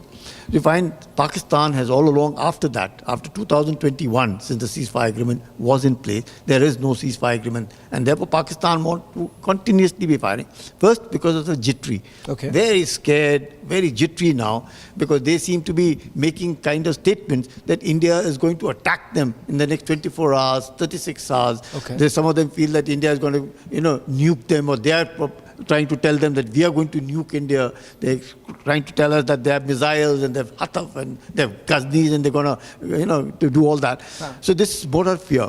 But the retaliation by India has been so strong that you find most of the posts have been vacated by the Pakistani all along the LoC. So that's the first indication. It's not now, it is normally not so much of firing is done. But this is primarily because Pakistan is now rattled, scared, doesn't know what to do, and therefore it's more of like, trying to raise their own morale by pushing in as much of artillery, fire as much. Most of it is small arms. Most of it is small arms. Yeah. So, sir, why not thoko them nice and proper? Yeah. Well, if they are wanting this, let us have this. Yeah, if they are only going to understand this language, that okay, fire is the answer, let's thoko them nice and proper. Well, because if the sanctity is not there for them, then why am I holding back? With you, it's free for all, what Shailendra wants to say. It's absolutely free for all, because if there is no similar agreement, if there's nothing to be held, then the question... See, all these options are there, definitely. We are not saying. Right. But it would best be left to the people on ground to decide as to when they would want to use this, them. of course, there are a lot of speculations that are doing the round, but our military, unlike what happens in Pakistan, in fact, General Kulkarni, let me share this, also Colonel Shailendra, let me share this. Just about a few days ago, you've had the Pakistani soldiers who are basically moving towards the LoC, putting out videos of their own artillery movement. So, of course, we are not getting into that. General Kulkarni, let me also get a quick response from you with regards to the way India can actually respond. I'm given to understand there are plans that are already underway. Having said that, particularly in northern Kashmir, what we have seen that India wants to send across a strong message as far as the ceasefire violations are concerned. Probably that's step one of the big picture that may come up in the next few days. See, ceasefire violations definitely are not tolerable. That is why you've had officer of the rank of brigadier from our side speak to the DGMO's office on the other side. Right. So there are this thing to be able to tell Pakistan in no uncertain terms that should this be carrying on, then the retaliations will be harder. What happens in the DGMO? Just to give us an understanding. In the DGMO level talk, which happens regularly, which I'm given to understand every Tuesday that it takes place, how is it different in a situation like this? Right now, since there is nothing, no similar agreement, no LoC, I would call it now the ex-LoC, and we carry on going back to the Karachi agreement, because that is what is in vogue. But notwithstanding and ensuring that the similar agreement, at least on paper, would be there in terms of LoC is concerned, the DGMOs invariably under normal circumstances would talk amongst themselves to see that if somebody stayed across, if this firing is there, which generally does stop. But in this particular case, you've not had the DGMO speak. You've had an officer of the rank of brigadier speak to them to be able to tell them and convey them in no uncertain terms that this is not acceptable. You would get it back, like what Shailendra said, you would get it back very badly. And therefore, if that is under... They are allowed to speak any number of times. It's not specified to only a Tuesday or Wednesday. At the moment the Indian Army feels, it is able to ring up and tell them that this is the excess you are doing and face the consequences. Group Captain, let me also bring back the Air Force. The focus on the Air Force. Air Force has been extremely discreet over the last few days, particularly in the action mode that they are getting into. Many would really want to understand from you, is there a possibility that the Navy and the Army basically coordinate in terms of a dual attack? A dual attack, is that a possibility? Oh yes, definitely. Whenever there is a war, commanders at strategic level, say at Army Chief, Naval Chief, Air Force Chief, will definitely like that Pakistan's resources are stretched. So probably an exercise and subsequently will culminate like that only, wherein Navy overwhelms their Karachi and Gwadar port, blockades them so that no commercial commercial suggesting ship... tri-services? Oh yeah. And Army, we are always like this. Army will engage them across LoC in J&K, and Indian Air Force will ensure that skies over Pakistan airspace are dominated by us, so that they do not have for the first time, if freedom of mobility. Air Force will ensure that their resources do not move within Pakistan. If they try and move any resources through land, through civilian hired truck, or through railways within Pakistan, and if it comes to our notice, Air Force notice, will blow their supply ships, will blow their railway racks. Most importantly, will blow up their convoys, which are taking logistic supplies to the battlefield. Okay, Captain, let me also take you through the developments that have taken place in the Navy. And interestingly, the drill that is actually happening right now, it's barely few nautical miles that you're really looking at. And if I remember correctly, this has not really happened in the recent past. If I'm not wrong, we have not seen this happening perhaps in the last few years itself. What do you really make of it? It's not so exactly. I am an aircraft carrier pilot myself and have been on the operations, and I had seen enough. As a warship captain, I have experienced these issues a lot. Many times we have Pakistani ships coming close by. We have a Shadow X, we have our P-type aircraft, we have our Dorniers, we have our ships, which go around and actually makes them go away from our area of interest. So this exercise is basically posturing. You like to throw your assets at sea to show them what you have. In actual case, suppose your aircrafts are flying, your MiG-29s are operational, your MH-60 helicopters are dunking, anti-defense, air defense, anti-submarine screen, anti-submarine, multi-axis threat defense. All these formations are at sea and they are showing their might.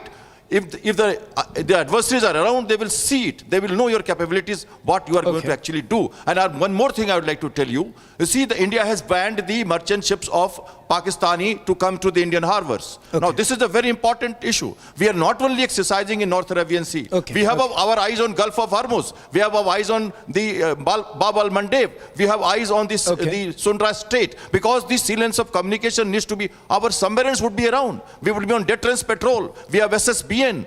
So look at those things, which are surprise move. They will maneuver at the right opportunity, at the right target. So Navy is exercising and doing its job. Well, gentlemen, there's also another interesting thing that is actually happening, and my colleague Niranjan is going to get us the latest details. In fact, Pakistan, like usual, has been imploding. This time, there is a partial coup, and I'm going to explain this. What's the partial coup that we're really talking about in Pakistan? Over to you, Niranjan. Shawan, the breaking news update that came in is of the partial coup wherein the ISI, the Pakistan ISI, has now completely taken over. The Pakistan Army Chief, Asim Munir, has ensured that his favorite ISI chief, Lieutenant General Asim Malik, has also taken charge as the NSA, which means ISI chief now has a dual role in Pakistan. ISI chief also becomes the NSA, and along with the Pakistan Army Chief, Asim Munir, they call the shots in Pakistan. Shehbaz Sharif has been sidelined completely. I'm handing it over to you, Shawan. If you can take this question with Lieutenant General Sanjay Kulkarni on what this means, the partial coup. Shawan. In fact, that's an interesting point. You can take it to Kulkarni. him. It's an effective coup, if I may say so. I'll get that mic for you. It's an effective coup. The reason why I'm saying we are using this word effective coup is because you have the Pakistan ISI chief doubling up the role. This has not happened. Does that indicate that there is a clear divide between the civilian government and the Pakistani army, and the fact that Pakistani army is once again trying to strengthen their base here? Probably Niranjan, I think the chief of the army staff of the Pakistan army has lost trust and faith of his own people. Reportedly, about 250 odd officers have almost put in their papers. There were 2,000 to 3,000 men have put in their papers. You find along the LoC, people are running back, they're bringing down the Pakistani flags and going back, indicative that this Hafiz Munir seems to be having difficulty with his own people. Okay. And why the DG ISI has been made the National Security Advisor is because he's the one who actually brought in Sheikh Hasina, because he was the one tasked to make sure that Sheikh Hasina is overthrown, and that someone of their choice, because it was ISI that was playing a big role. And the Munir himself is an ex-DG ISI who was responsible for Pulwama. So therefore, he feels that his own man over there, and whatever has got to be done. Reportedly, even I understand that their chief is also missing. He's not there, almost missing in action for the last about a week or so. He's not on the social media. There's no account of his, and nobody knows what he's doing. So there is a likely coup that may have taken place, or some kind of a misunderstanding or a hatred towards him, because he was also not considered a very stable general, and that Nawaz Sharif himself was not very comfortable with this man. Colonel Shailendra, can I then ask you, what's really happening? Because why was he so desperate? Because one, the man who created this entire Pulwama episode, the man who right from the beginning, we are given to understand it is General Asif Munir who created this entire plan as far as Pulwama is concerned. And the fact that he wanted to bring back, keep the pot boiling as far as Kashmir is concerned. And that's the reason why this has happened. But where is he losing out right now? Is he losing out? Shravan, I'll request you, I take objection to calling him General, because he's no more a General. He's a Maulana, he's a Mullah. Because of his radical, the way, no, the it's closest, not me. It's not me it's a saying. fact. It's a fact. Pakistanis who are saying. And he has had the most radical teachings, and the fact that he has his entire family, entire lineage. I don't mind his lineage. What I'm trying to say is there is a parliamentarian of Pakistan who has said that he will be giving the azan next time. He has, if I'm not wrong, as far as my information goes, every verses of that he has recited, and that the very fact that he has his entire family part of the entire the Islamic culture. But having said that, it's the radical Islamic culture that he has basically. So sirf ab azan dena hi reh gaya tha na. So now Parliament is saying, that lady is saying, Khan, that, and she's the wife of a ex-ISI, by the way, and she has openly said that he's the next man to give the azan now. Right. I think there's an indicator available in a parliament. Now coming to the coup, that silent coup which is already on. Why is he not visible? Why is he not in action? So who's in charge now? Who's in charge? Oh, he's doing it from background. Obviously, that bunker which is underground. You know why? Because he has been advised. And when we are analyzing about the silent coup, why he's not seen with the government? Why is he not seen in the committees? Why is he not in the Cabinet Committee of Security? Why is he not visible anywhere? That's a very interesting point, Niranjan. Colonel Shailendra makes a very interesting point. Not a single photograph. In fact, if I'm not wrong, the Pakistan Prime Minister had put out a photograph, but he's not there, if I'm not wrong. Or he's there. So he was there in that parade of the officers. Correct. That was after that's the last picture. 6 days back. 6 days back, Niranjan, you've had the Pakistani army chief being seen in public, and thereafter he's completely disappeared. Thank you for that, Shavan. Taking a short break here on Republic TV, we are coming back to you with some more breaking news updates. There are some very, very fast-paced developments. At the Atari Wagah border, Pakistan is telling Pakistanis, we don't want you back. Reminded us of 1999, and you just saw what happened there. The army coup report of what Musharraf did, reminder of 1999. And you look at how Pakistan is not taking back Pakistanis. Takes us back to the Kargil war when they refused to take back bodies of their own soldiers. Back with that report, stay tuned.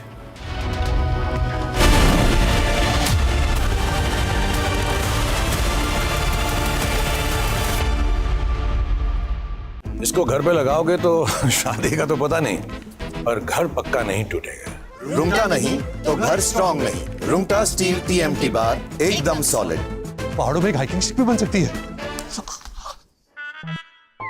ये है secret recipe MDH का जीरा SIP जल जीरा मसाला। SIP SIP जीरा SIP MDH का जल जीरा सिप MDH का जल जीरा SIP.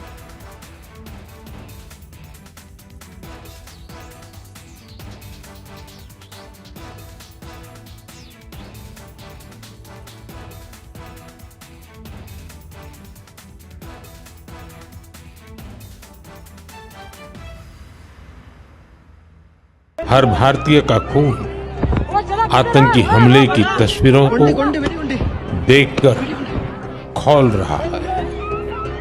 India will identify, track and punish every terrorist. We will pursue them to the ends of the earth.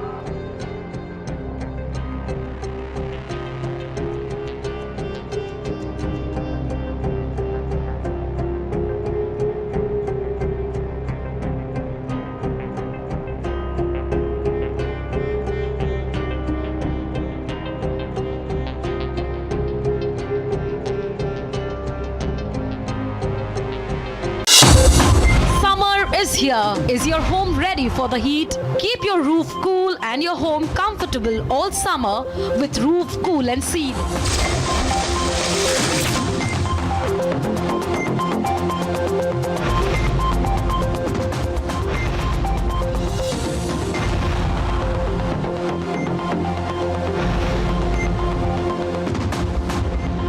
पसीना मत बहाओ, Berger roof cool and seal लगाओ।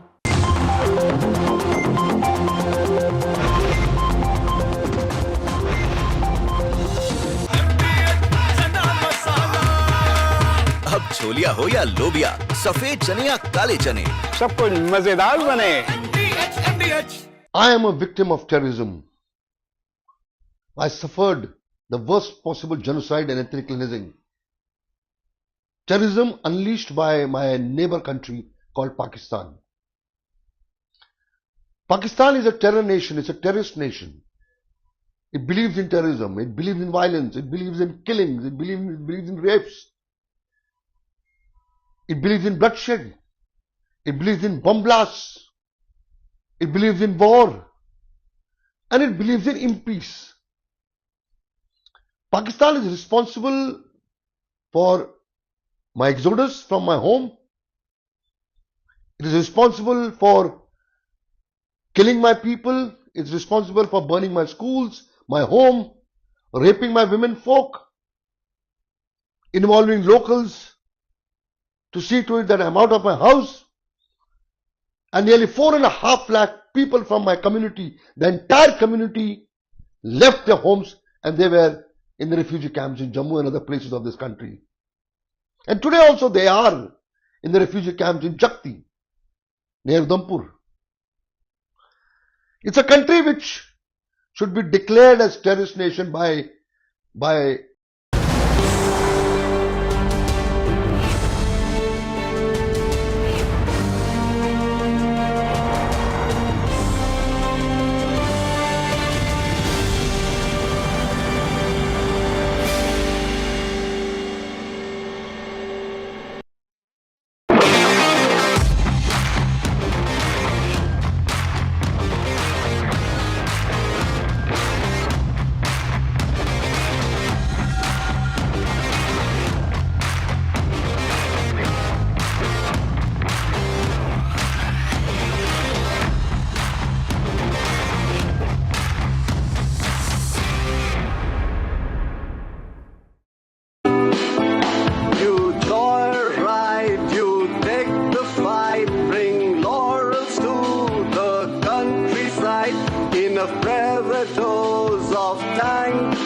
There's no one like us.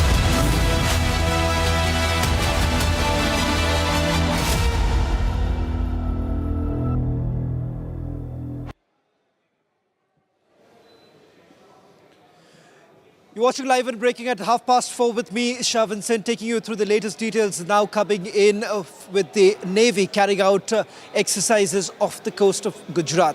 All this and much more in this edition, but up first, let's take you through the headlines we're tracking at this hour.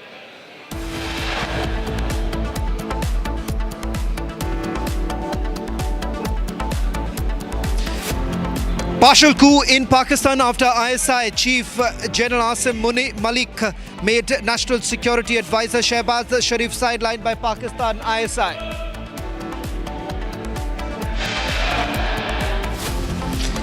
Pakistanis have refused to accept their own at the Atari border closes all counters. India likely to suspend shipping lines and postal services to Pakistan, announcement likely soon. After Navy, Coast Guard has now increased patrolling in the northwestern region.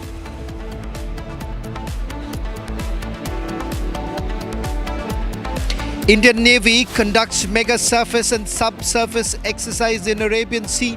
Exercise to continue till 2nd of May. As India-Pakistan tensions escalate, Republic reports from the border front line.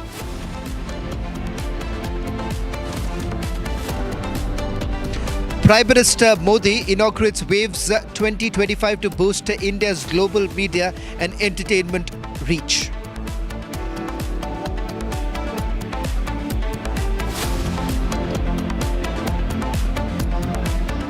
Well, starting this edition with the latest report coming in from the line of control.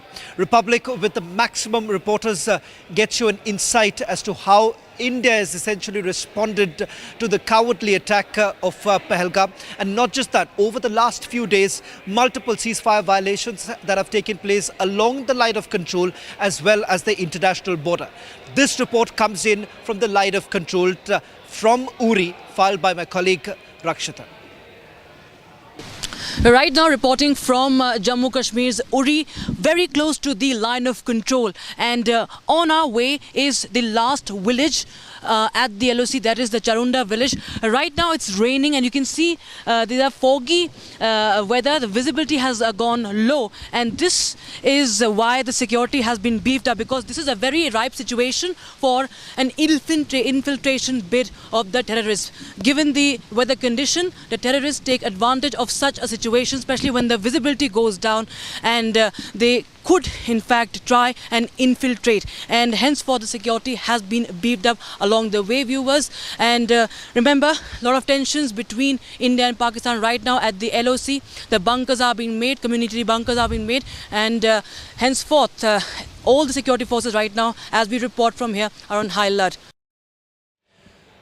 Taking you now to the state of Punjab, where the border areas have once again been fortified. Villages where bunkers have been created. Now, this report comes in from a village called Khimkaran in Punjab. Take a look. और ये 3 से 4 bunker हैं. एक bunker के अंदर मैं जाकर आपको दिखाता हूं कि किस तरह से यहाँ पर दुश्मन अगर आगे आ गया, बॉर्डर क्रॉस कर लिया, तो कैसे वहाँ हमें जवाब देना है. ये देखिए यहाँ पर लिखा हुआ है MMG 20-21 MMG, यानी MMG से यहाँ पर फायर होता है. मैं इस बंकर के अंदर जाता हूँ. थोड़ा अंधेरा है लेकिन आपको दिखाने की कोशिश करता हूँ. फिलहाल ये बंकर जो बनाए गए हैं उसमें स्पेस है कि 3 से 4 सोल्जर यहाँ पर रह सकते हैं, और यहाँ छिपकर ज़मीन के नीचे ये बंकर बने हुए ये वार कर सकते हैं. और ये जगह है यहाँ पर 2 MMG यहाँ पर तैनात किए जा सकते हैं. और ये देखिए, ये जो सिरा है यहीं पर रहकर और दुश्मन को छिपकर यहाँ से वार किया जा सकता है. अगर दुश्मन ने आगे बढ़ने की ज़रा से भी हिमाकत की तो यहाँ से वार किया जा सकता है. इस तरह के जो बंकर हैं, ये करीब 5 से 6 बंकर यहाँ बनाए गए हैं, और इस बंकर में यहाँ पर 2 सोल्जर एक साथ तैनात हो सकते हैं. बैकअप के लिए भी यहाँ रह सकते हैं. ये बंकर अभी बनाया गया था उस लड़ाई के बाद से ही डिफेंस के लिए. ये देखकर लग सकता है कि बहुत मजबूत स्थिति में ये बंकर हैं, अभी तैयार हैं। कहीं से भी कोई भी वार करने के लिए अगर पाकिस्तानी आते हैं तो हम उन्हें करारा जवाब दे सकते हैं।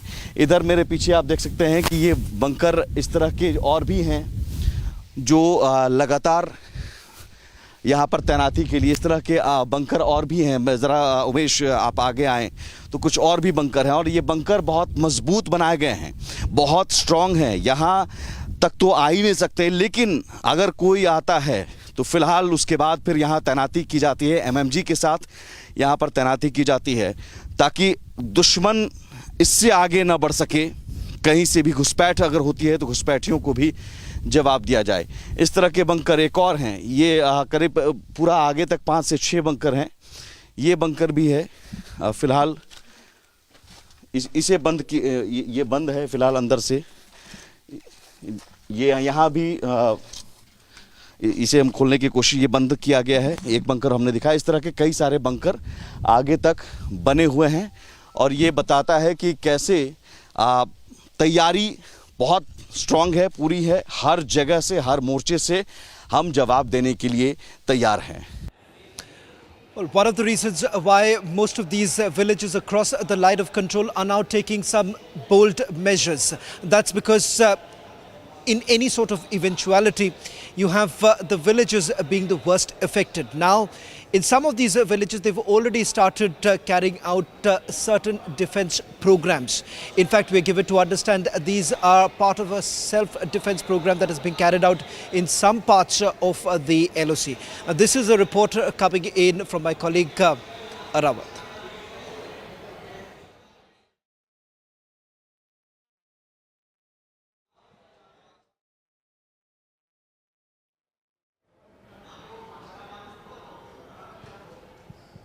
क्या बोला?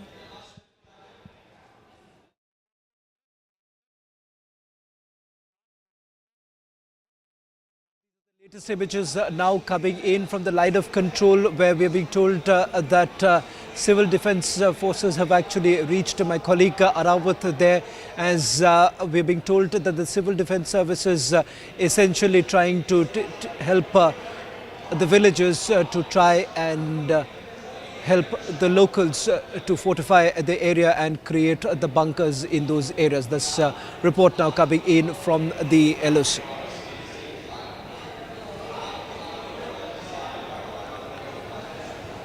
Well, across the country, there is one growing sentiment that it is time to pay back Pakistan. In fact, this report also comes in from the state of Arunachal Pradesh, where several tourists who are there essentially demanding that it is time that Pakistan is shown the mirror. This is a report filed by my colleague Anil. In Eastern Front, Tawang is one of the most visited tourist destination, and even after the escalation in the Western Front, particularly in Pahalgam and Kashmir Valley, there have been rise in tourist footfall in Tawang. We are with some tourists out here in Tawang. We'll listen to them. They had also visited Kashmir earlier. They are now in Arunachal Pradesh. What are the concerns they share, how they see the experiences in border places, and also the hostilities, be it from the Pakistan side or here in the LSE from the Chinese side. There have been hostilities as far as our neighbors are concerned. So how do you see this hostility and the threats that are being issued by China, as well as the threat that has already been triggered by Pakistan? As far as Pakistan, the recent incidents which happened in Pahalgam, it was a dastardly act, and it was a planned terrorist attack where Hindus were attacked. So अभी it's time, हम लोग बहुत सालों से देखते आ रहे हैं पाकिस्तान की ये दहशतगर्दी, terrorism. Now it's time to give them back, and give them back in a way they will never forget in life.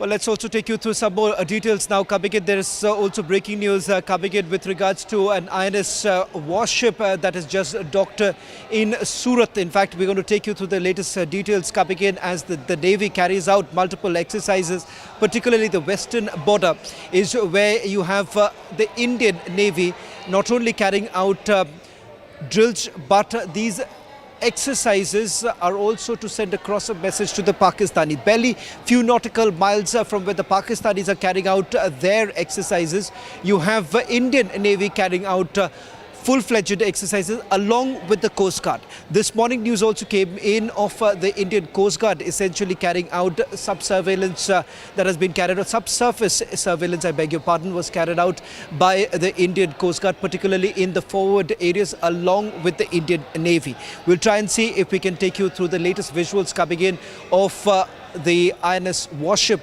that has just docked in Surat just a short while back. In fact, this comes at a time when the exercises are being carried out. In fact, this was also welcomed by the leaders in the area, local leaders welcoming the crew members of INS Surat. This is the guided missile warship that is the destroyer that is basically docked in Surat and one of the recently commissioned Now let's take you through the latest details coming in on your screens right now. Latest visuals coming in of Indian Navy's warship that has reached Surat, advanced warship that is docked at the Adani port in Surat. That's the latest coming in with regards to the developments that are essentially taking place. Now, important to point out here is that INS Surat happens to be a guided missile warship. It has some of the state-of-the-art technology and weaponry system installed here.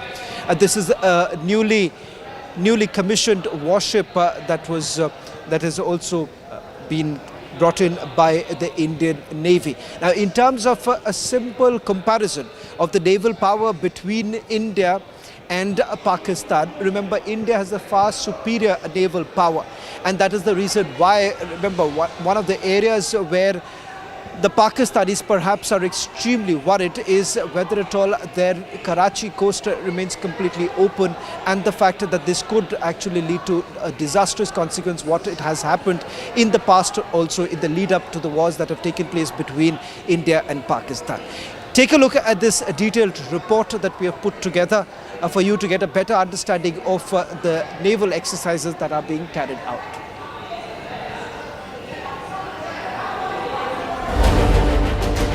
The tremors from New Delhi have reached Islamabad. Rattled and panicked, Pakistan is on the back foot.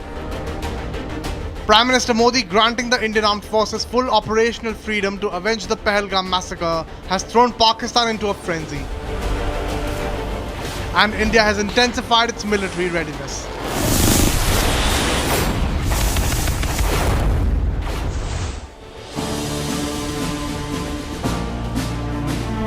The Indian Navy has issued 4 green notifications for firing in a coastal area off the Gujarat coast, just 85 nautical miles from the region where Pakistan is currently conducting its naval drills in the Arabian Sea.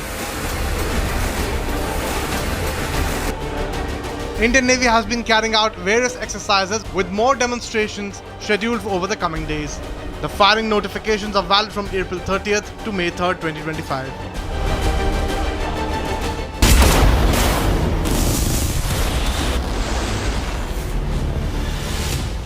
Pakistan has issued its 4th naval missile firing notification in the past week, but has not launched any missile on the previous 3 occasions. The Indian Navy is closely monitoring the situation and Pakistan's activities in the region.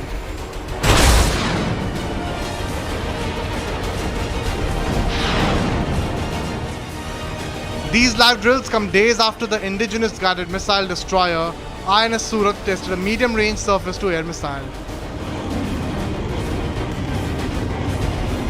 As India prepares to cut Terror State Park deep, the growing chorus is one: revenge next. As tension escalates along the border, Pakistan's inferiority is completely reflected in several of the moves that they have made so far. India's military superiority is something that has already been well documented and well displayed all through. In this fiery episode, you have Lieutenant General Raj Shukla taking you through an unfiltered analysis of where India stands at this point in time. It's been a week since the gruesome, dastardly, cowardly attack in Pahalgam of the 22nd of April, which was enabled by the dog whistling of General Asim Munir on the 16th of April. And we've all seen that. In the week since, a lot of stuff has happened. Just yesterday, we saw the Prime Minister chairing a meeting with the Honorable Raksha Mantri, the NSA, the CDS, and the three service chiefs. So let us now take a view on what the likely state of play is. Well, one thing is clear, that Pakistan has thrown down the gauntlet at us. It is challenging our secular fabric, our democratic flow, the return of normalcy to Jammu and Kashmir. It has challenged Bharat and its Bharatiyata. It is also clear that the response to this is going to be potent, calibrated, surgical, and powerful. Now, in the bevy of measures that have been taken, from the Indus Water Treaty to cancellation of visas, so on and so forth, to me it does appear that the response will be led, at the forefront of the response will be calibrated military kinetics. Pakistan will feel the brunt of India's military power. Now, this calibrated military kinetics could take various forms across domains: land, sea, air, EW, space, cyber. It will be applied across the escalatory ladder, where there are numerous options. There are as many instruments, from special forces to air power to perhaps a blockade. There will also be a very careful choice of the target array. It could be training camps, it could be launch pads of terror, it could be Pakistan ISI installations and the Pakistan Army itself, because this time the architect-in-chief is nobody else than General Asim Munir. In my view, the Indian Armed Forces are broad, they are deep, and they have a wide array of instruments at their disposal. Just look at the air dimension. We have the S-400, which has a range of 600 kilometers.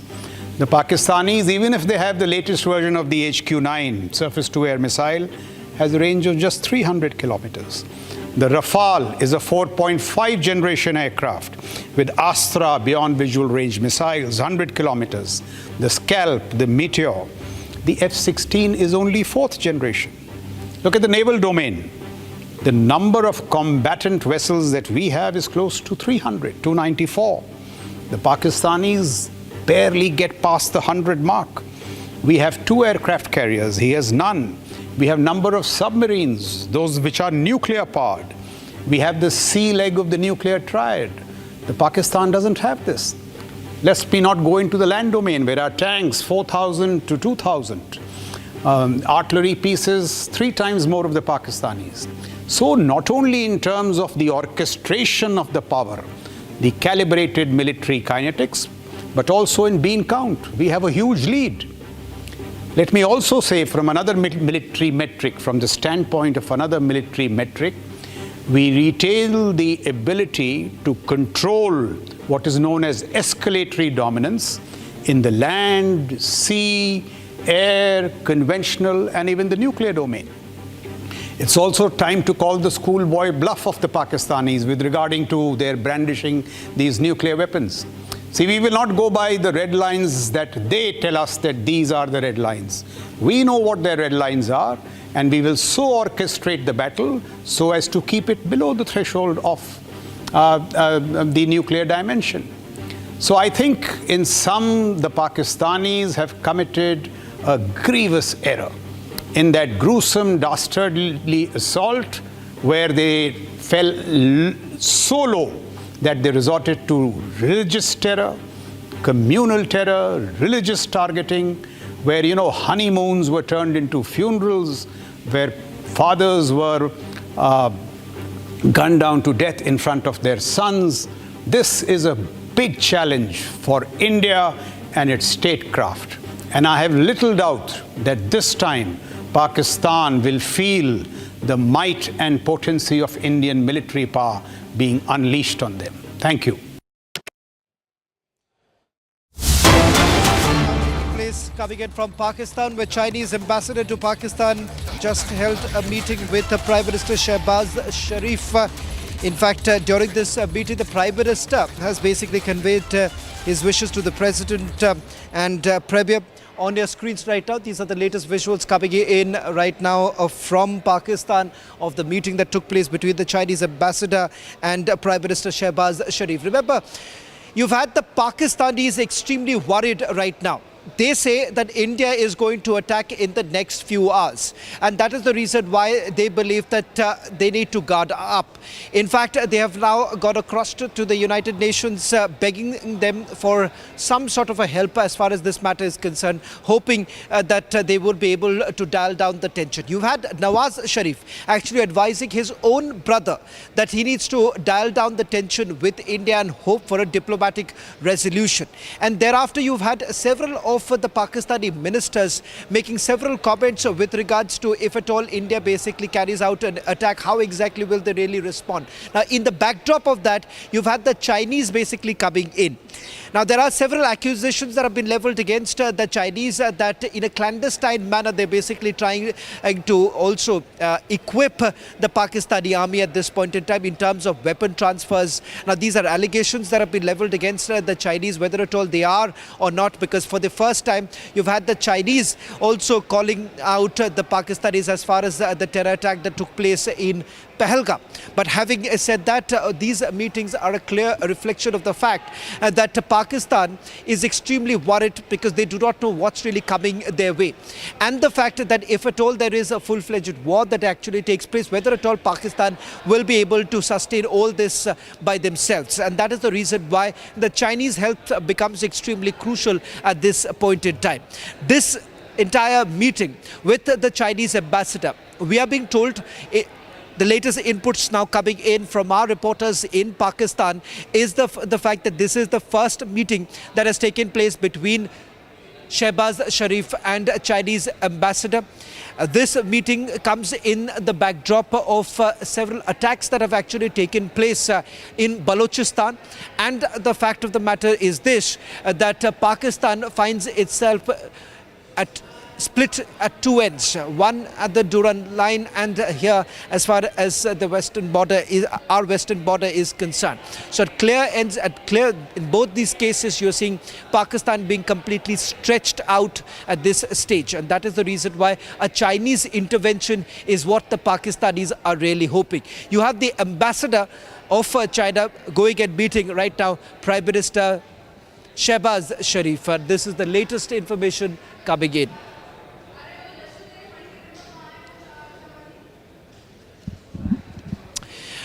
Well, it's the same old rhetoric.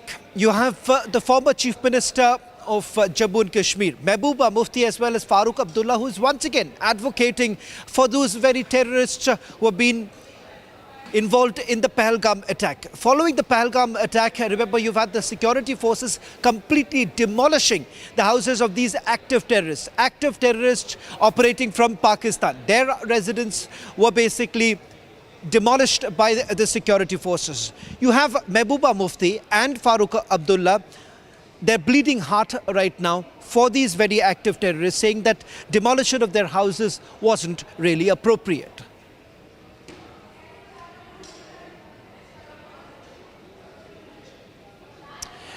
Well, in fact, this is not the first statement that Mehbooba Mufti has made in favor of these very terrorists. In fact, she has gone a step ahead. And now you have Farooq Abdullah also joining the same very bandwagon. Listen in to both the leaders. कई लोगों के मकान उड़ाए गए.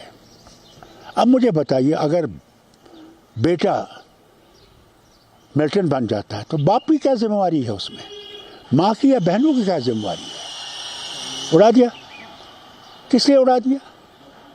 मुझे बताइए, उससे क्या हम लोग मजबूत होंगे? उससे जो हमारी यकजहती है, क्या उस पर धक्का नहीं आ सकता? लोग नहीं सोचेंगे ये क्या हो रहा है?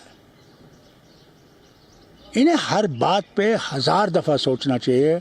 उस एक्शन से कहीं हमारे में जो एक यकजहती हो गई है उससे नुकसान तो नहीं पहुंचे, मगर वो दफ्तरों में बैठ के ये फैसले करते हैं, ये नहीं देखते हैं कि इसका असर क्या होगा। I don't think between India and Pakistan relations will ever improve unless the army goes. People of Pakistan want friendship with India. People, but not the hierarchy there. When the people's government will come, I am sure there will be peace between India and Pakistan. Thank you. मेरी गुजारिश है home minister साहब से कि हम समझते हैं, हम तकलीफ को समझते हैं, हम इस तकलीफ को महसूस करते हैं। तो पूरे मुल्क में गुस्सा है, मगर जम्मू कश्मीर के लोग जो उन्होंने इस तकलीफ को 30-35 साल से बर्दाश्त किया, और हम समझते हैं इस बात को।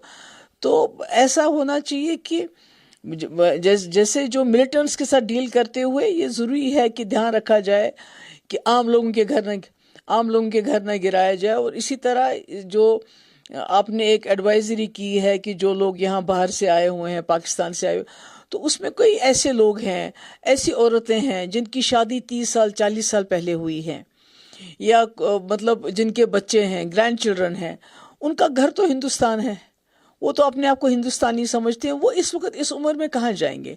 तो मैं उम्मीद करती हूँ कि होम मिनिस्टर साहब इसका सिंपैथेटिक व्यू लेंगे और इस तरह से जो है उन लोगों को अपना घर बार छोड़ने के लिए, क्योंकि आज तक 30 साल से 40 साल से रह रहे हैं और वो कभी भी उन्होंने मुल्क के खिलाफ कोई कार्रवाई नहीं, कोई काम नहीं किया।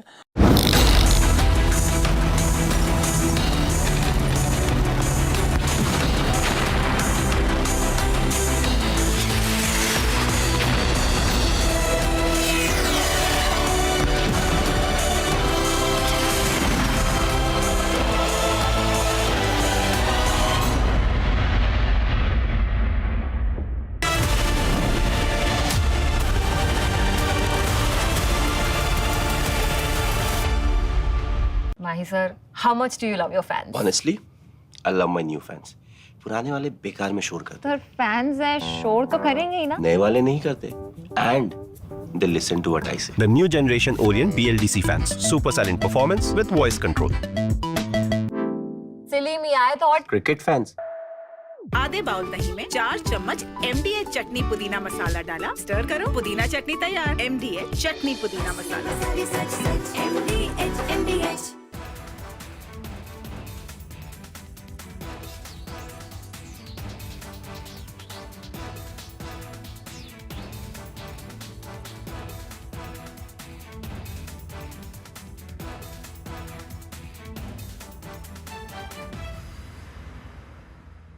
हर भारतीय का खून आतंकी हमले की तस्वीरों को देखकर खौल रहा है। India will identify, track and punish every terrorist. We will pursue them to the ends of the earth.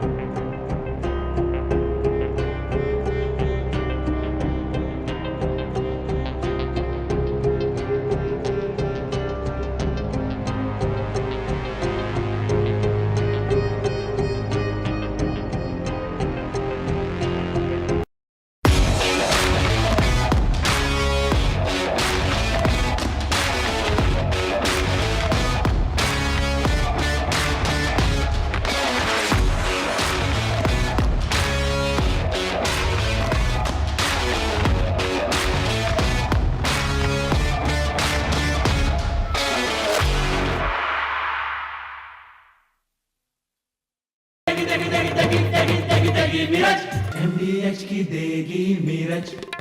देगी मिर्च का तड़का, अंग अंग फड़का। MDH की देगी मिर्च। I am a victim of terrorism. I suffered the worst possible genocide and ethnic cleansing. Terrorism unleashed by my neighbor country called Pakistan.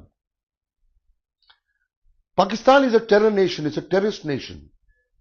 It believes in terrorism, it believes in violence, it believes in killings, it believes in rapes. It believes in bloodshed. It believes in bomb blasts. It believes in war. And it believes in impeace. Pakistan is responsible for my exodus from my home. It is responsible for killing my people. It's responsible for burning my schools, my home, raping my women folk, involving locals to see to it that I'm out of my house.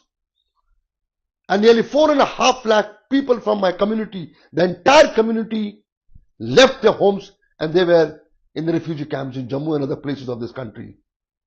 And today also they are in the refugee camps in Jakti, near Udhampur. It's a country which should be declared as terrorist nation by India, if not United Nations, because I have no hopes on the powers apart from my country. Pakistan has been constantly troubling us. Blast. Summer is here. Is your home ready for the heat? Keep your roof cool and your home comfortable all summer with Roof Cool and Seal.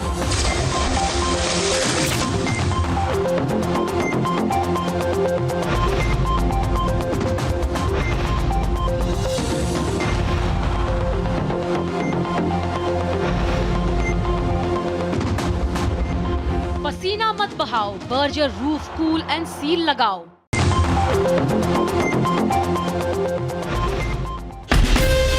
From Asia's largest news headquarters, setting the agenda for Bharat.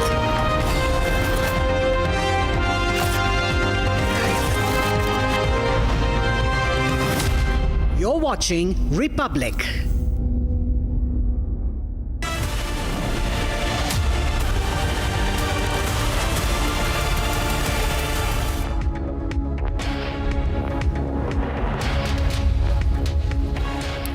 Hi there, welcome to 5 p.m. Live and breaking. Once it refused to take its soldiers who were martyred for them, killed by Indian Army PAC during the Kargil war. Now Pakistan refuses to take its own citizens. Even as a veritable coup is panning out in Islamabad with Rawalpindi generals plotting and scheming against the civilian government. Well, that's our focus. Let's begin with the headlines. Partial coup in Pakistan after ISI chief Lieutenant General Asim Malik made NSA, the National Security Advisor, Shehbaz Sharif, sidelined by the Pak ISI. Pakistanis have refused to accept their own at the Atari border, closes all counters. India likely to suspend shipping lines and postal services to Pakistan, announcement likely soon.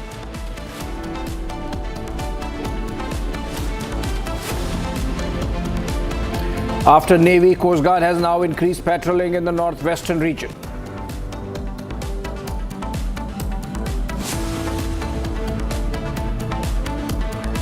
Indian Navy conducts mega surface and subsurface exercise in Arabian Sea. Exercises to continue till 2nd of May. That's tomorrow.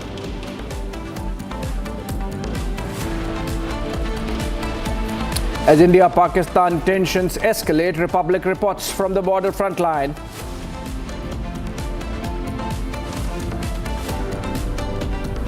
And Prime Minister at a global media event inaugurates Waves 2025 to boost India's global media and entertainment reach.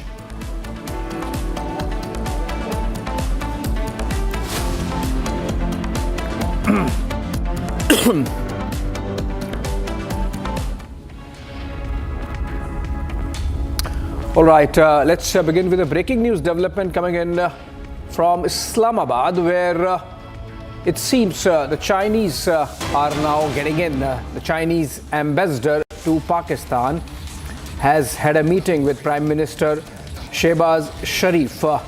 And during this meeting, it seems that Shehbaz Sharif sought more support from the Chinese even as they face war, after eliciting the help of Allah, like it happened in the case of the Pakistani Defence Minister last evening. Now, on the ground, the Pakistanis want the Chinese to come to their rescue if there is a war. When India retaliates and responds to the Pahalgam terror attack, the Pakistanis already jittery and nervous are seeking Chinese help. And these are pictures from Islamabad, where the Chinese envoy to Pakistan is meeting Prime Minister Shehbaz Sharif. Now look at this, an ambassador level officer meeting in a delegation format, and that gives you an idea of who controls the Pakistanis effectively. The Chinese ambassador meeting there.